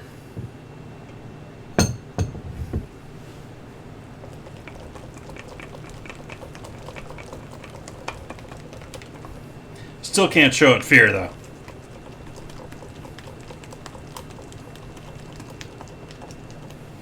Yeah, it can be real quick if you got a small little whip blender or something like that. My Vitamix, I've been sort of tempted. They have a cup blender, which is more what I need because, I mean, I love the 1.5 gallons, but majority of the time I just need like a couple of cups or something. And it's a pain to clean the big containers for, you know, a couple handfuls of popcorn or...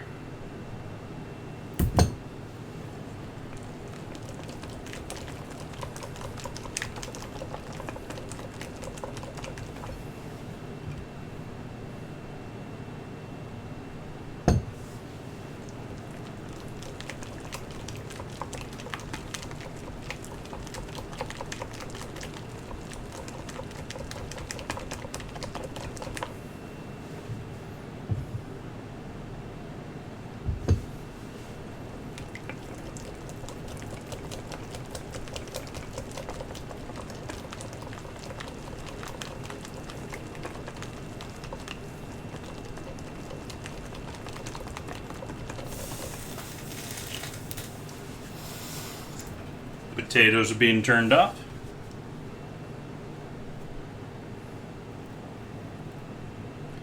Nah.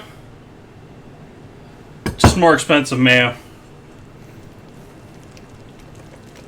Aioli, you've got garlic involved. Actually, an aioli is like a mayo, but it's traditionally mortar and pestle. And starting off with garlic.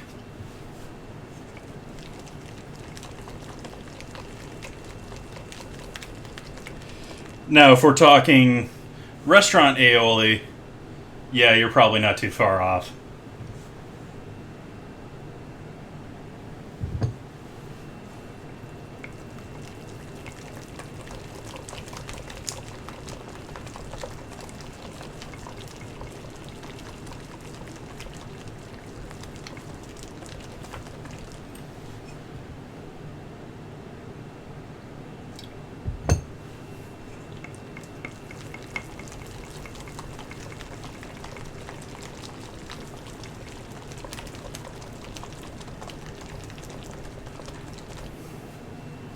Only need about a half cup here, so we're pretty close, even though I could very easily continue to add in other sources or more oil.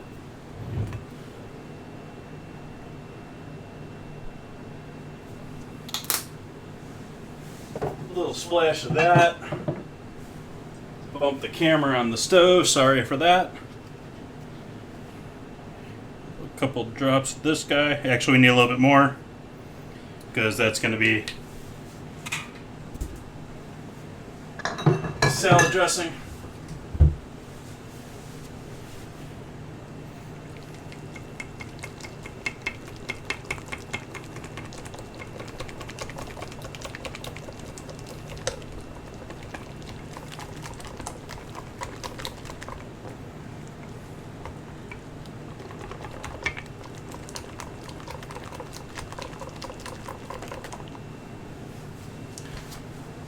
And also, since it's salad dressing.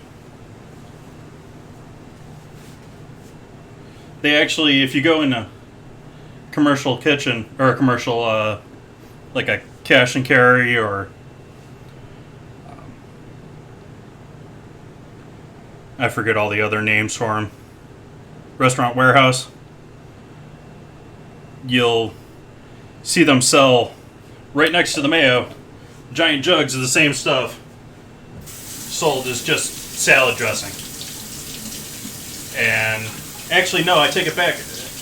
You can find that in a supermarket too, because I think Heinz makes a version of it. But essentially, it's just mayo with a bit more vinegar and a lot more sugar. So instead, I use honey.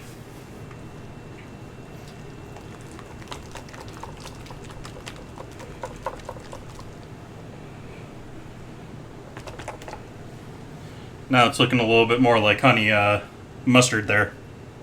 I'm going to try and thicken this up a bit more with a bit more oil.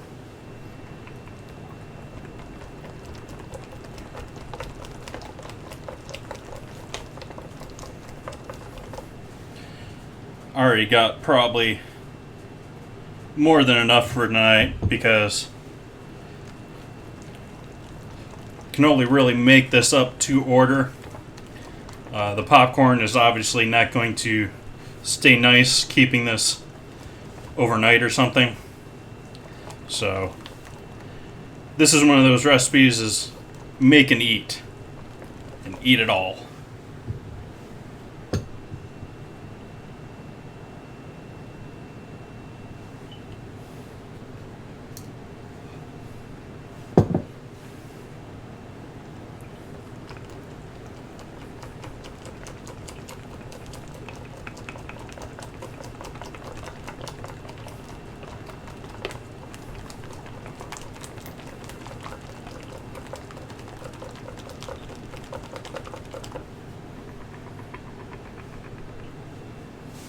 Okay, we'll set that off to the side for now.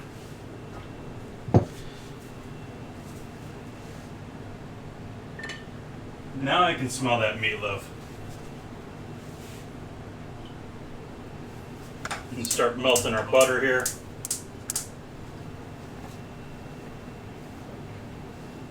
Got a bunch of salt in there. A bunch of pepper. To make our lives a little bit easier for mixing our mashed potatoes.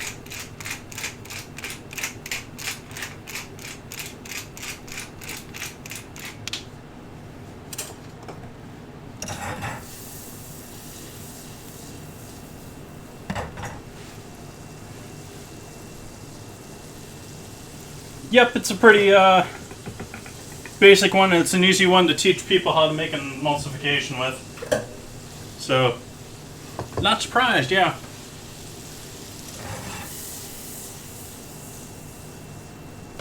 You got a heat on that, we good with that.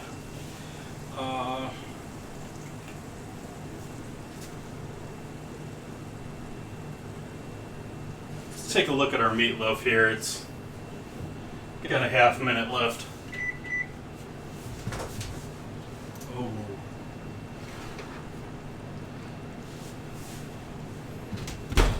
That looks like meatloaf.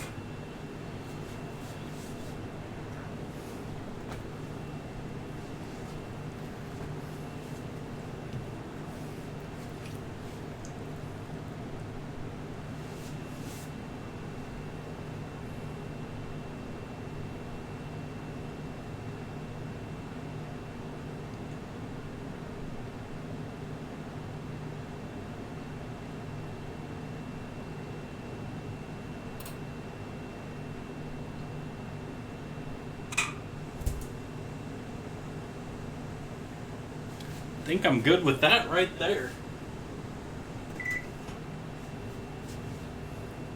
I think with carryover cook, I think we're good.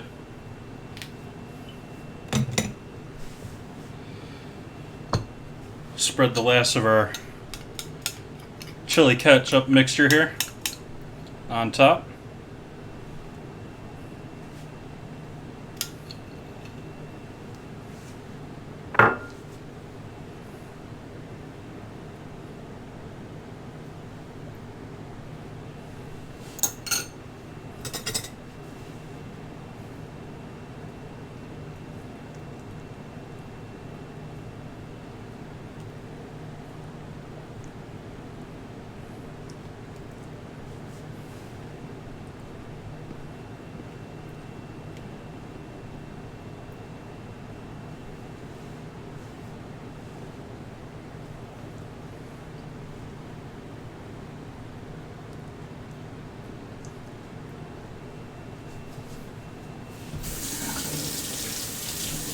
So that's going to have to rest for a little bit here.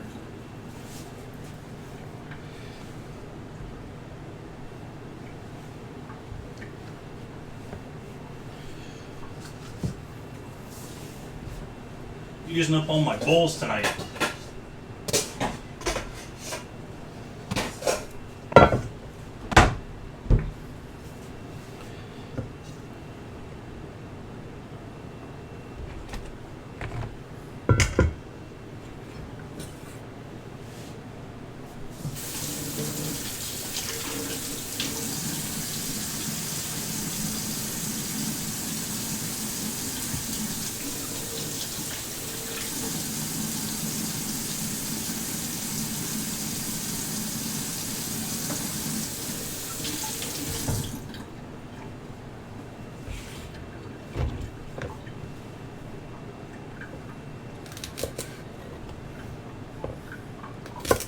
Really, I need like that much of these guys.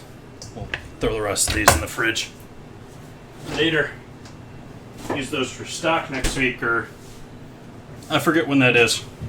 But I have scheduled stock again. We're going to be doing another batch of chicken stock coming up. That is on the what is now a 2-month-long schedule here that I'm planning ahead.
So we'll take all of this.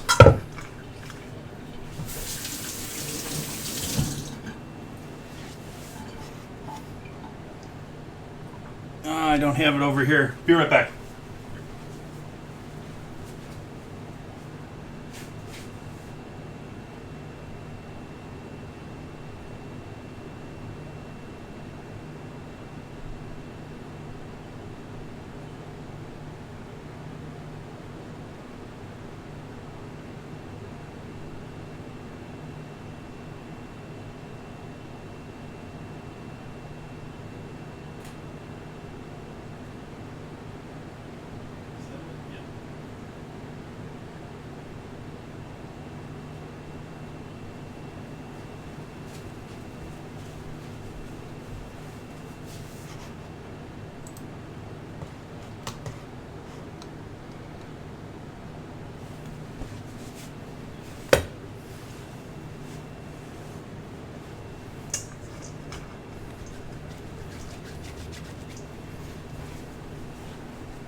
Wish I had thought of it. Some bacon would be pretty good in this.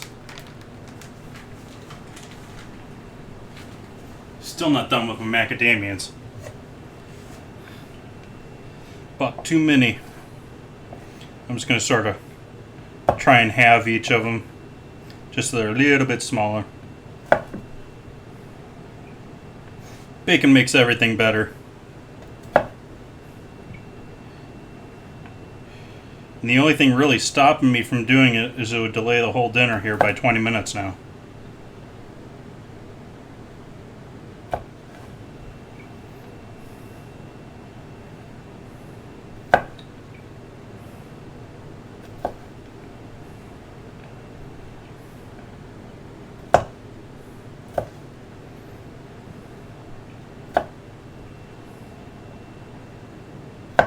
And the potatoes are ready. Everything else is ready here. So, no bacon tonight.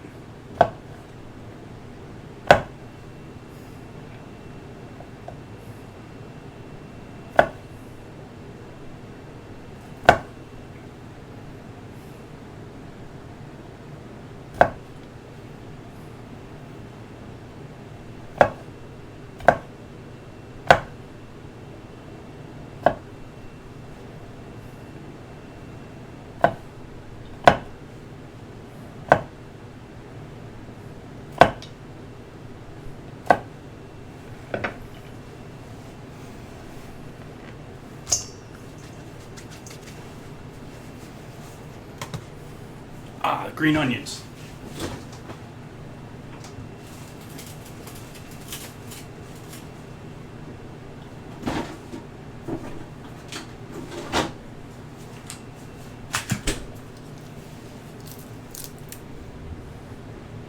Wow, those went south quick. I just can't keep things fresh, as I would like to. I guess it's one of those things you never really... never-ending pursuit. You can always want it fresher.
I'm gonna do a little bit more up here. I want a pretty heavy onion flavor in this.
Yep, I'm sure I will turn that on once I get out of here.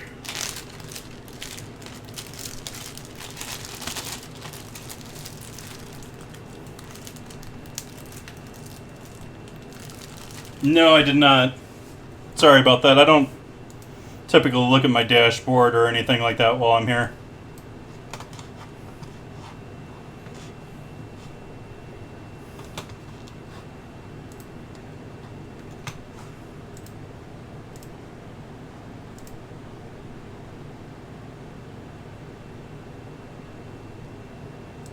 Oh, that's cool.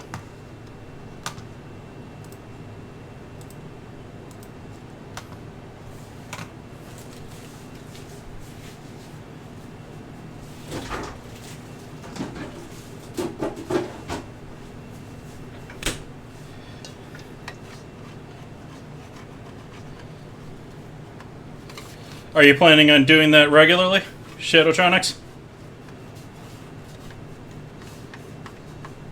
Or is this going to be just a short-term thing?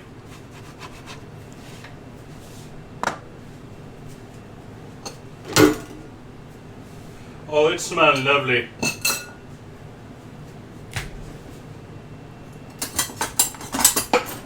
So the plan of action here is going to mix up all these side goodies for our popcorn salad.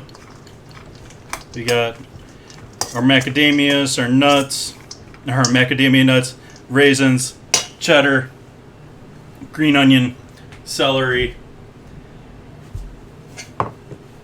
Add in our dressing. We'll overdress this and then add popcorn to make it work as it is. Well, like I said, this needs a little bacon, I think, after looking at it and thinking about it here. But otherwise, yeah, I'll leave it at that. So, overdressed for that.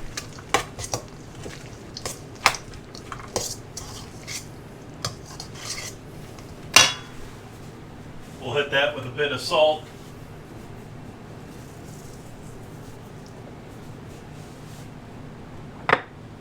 Bit of black pepper. Sort of an odd combo, sweet and savory, but it works. It works for broccoli. I assume it'll work here for popcorn. So then we'll take our pre-made sea salt plain popcorn.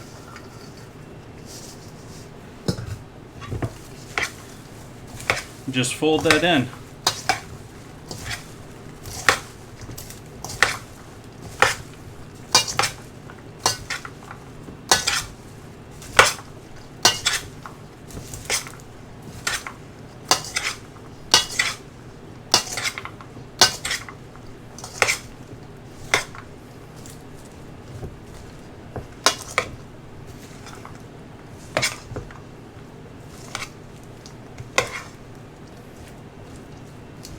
Might slightly overdid it on the popcorn here, but I think we're pretty close here.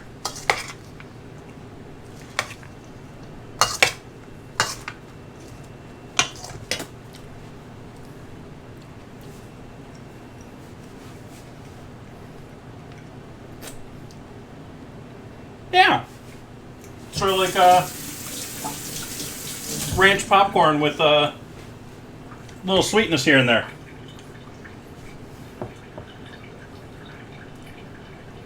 Some meatloaf is looking good too. Let's mix up our mashed potatoes here real quick and have some dinner.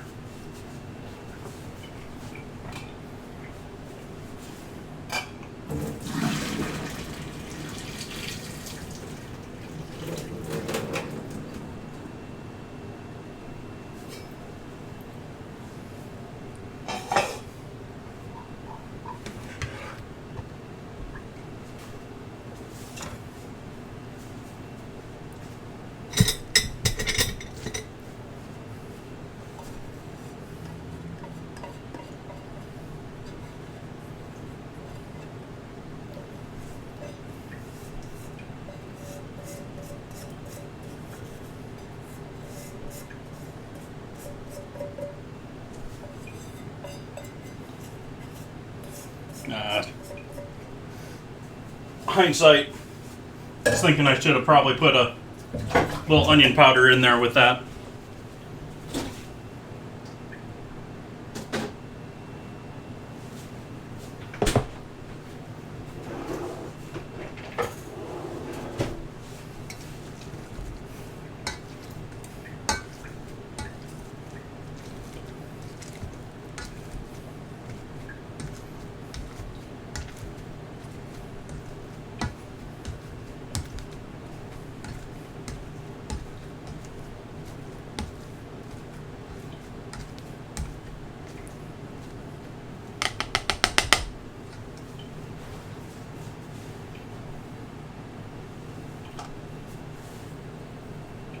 Sprinkle MSG,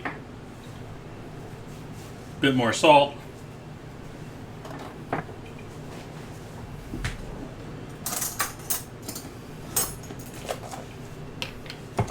nice spoonful of sour cream. Well, let's make that two.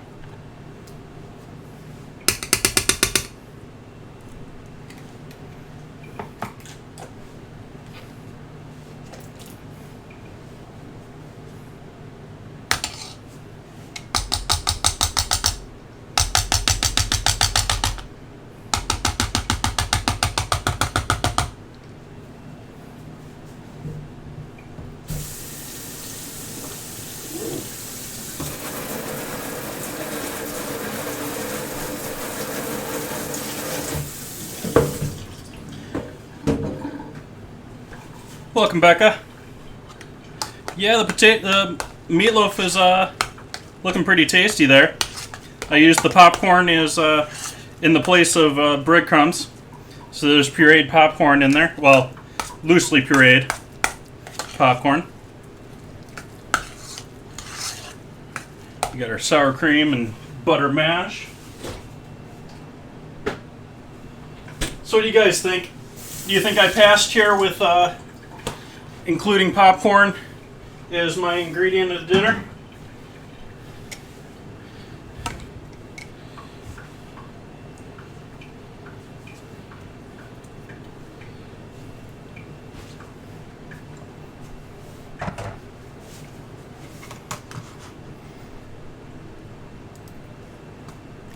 Trigger. Where am I going?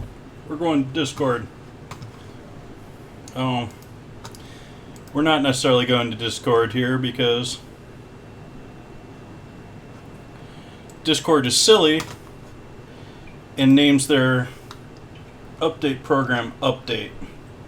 So I block it because I don't know what it is. There we go.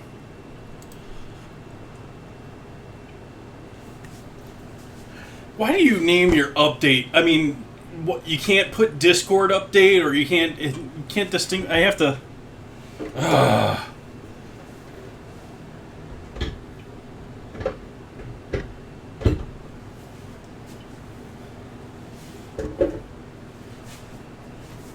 Okay.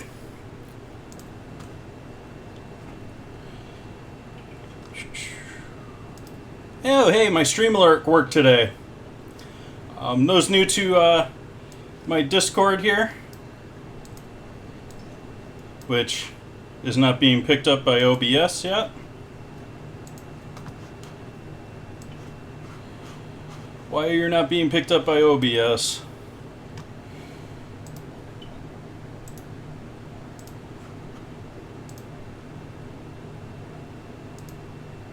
There we go.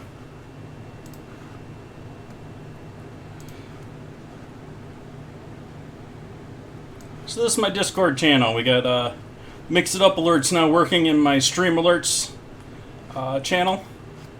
So you guys can follow that because I have it set up with announcements. We are a community server. We have the walk-in, which is my main channel. And down here we have Wednesday dinner voting. Let's see, we have ingredient suggestions, and their top ones here with multiple votes here are Pocky and Kiwi. So let's make up our vote here for next week.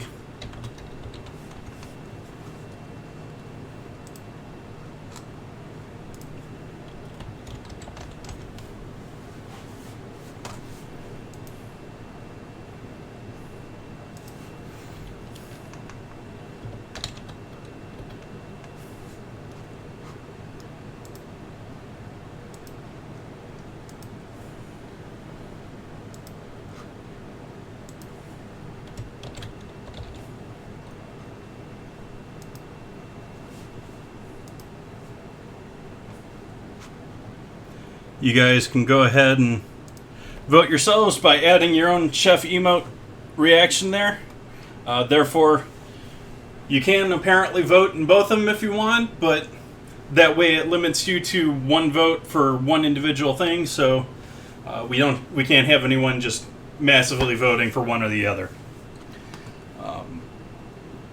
So that'll be up there until Monday. Whoever's winning at some point on Monday when I take this down will be the one that I'm doing here next Wednesday. So that's the challenge for next week. In other updates here, I think we only had a couple contributions by other people here. We had food picks from Trigger. Trigger made some steak fried rice. Got all my old stuff here from last week. We had the glass noodles, the pasta, and let's see here. He also did one of his workspace there. So welcome you guys to post your own stuff there. I'll throw it out there on stream for everyone to criticize. Let's see here. Let's make some dinner. Is this quite ready here? Our battle is ready. Let's do our battle. Oh, we got some help for this one. Welcome in, Amy.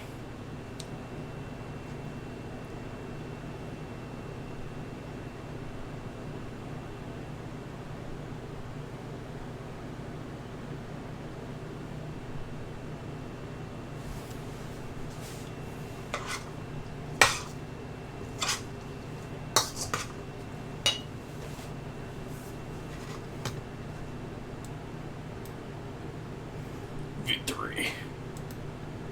Congrats, Trigger. And I'm going to start the next one here. We'll do a hard one here since we have some help. And I will finish this one off a stream here since we're wrapping up here. Let's see, where do I want to throw my guy? Right there. So back to the board here. Let's make ourselves a plate.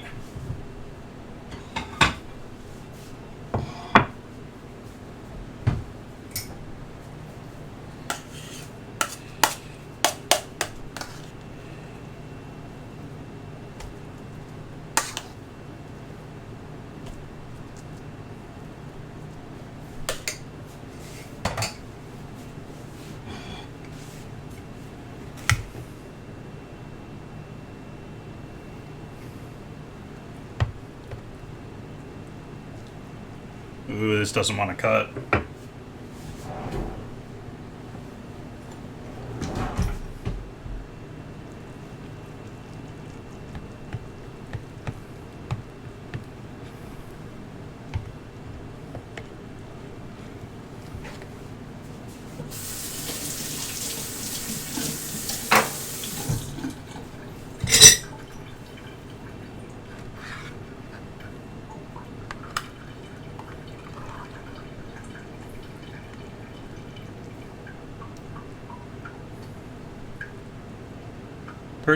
Looking pretty good there.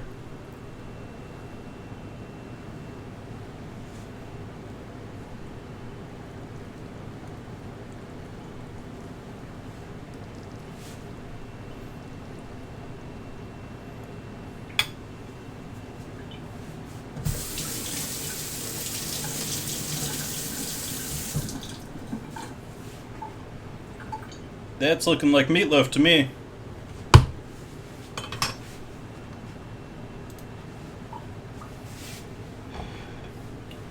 Now let's throw some of our popcorn salad on the or popcorn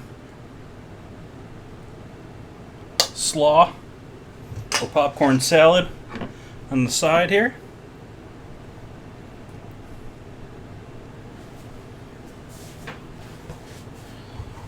Grab ourselves a photo for the Instagram. Welcome back, car guy. Oh yeah, that's been gone for a while.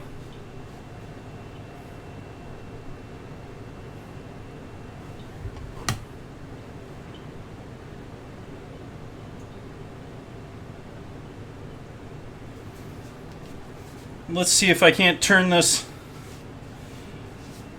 popcorn cake upside down onto a plate here. Give you guys a better look at that. Give you guys an up close on this.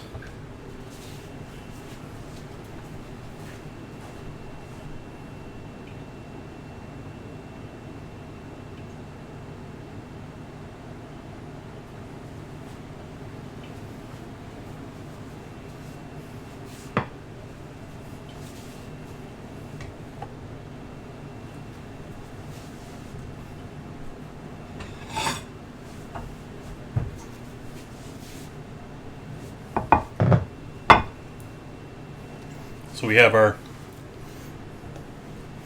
popcorn cake from before.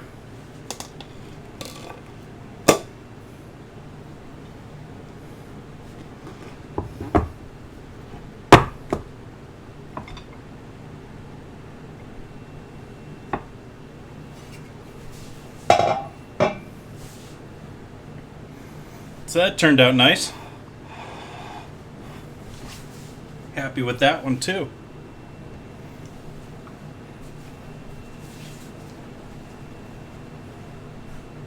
Someone want some cake?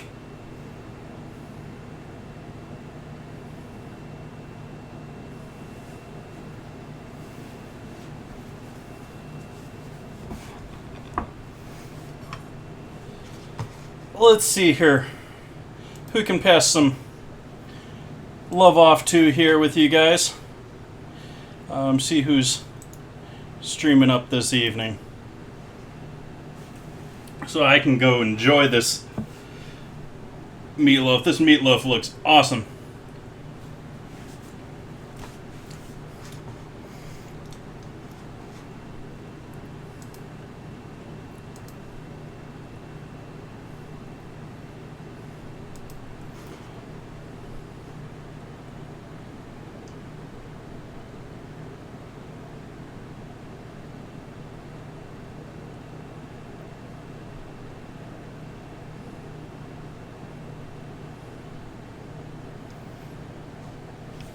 Why don't we hang out with him? That's not a bad plan.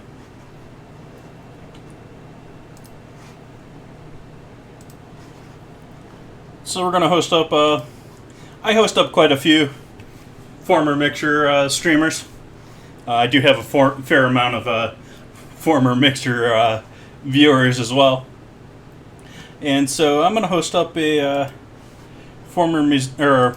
current musician, but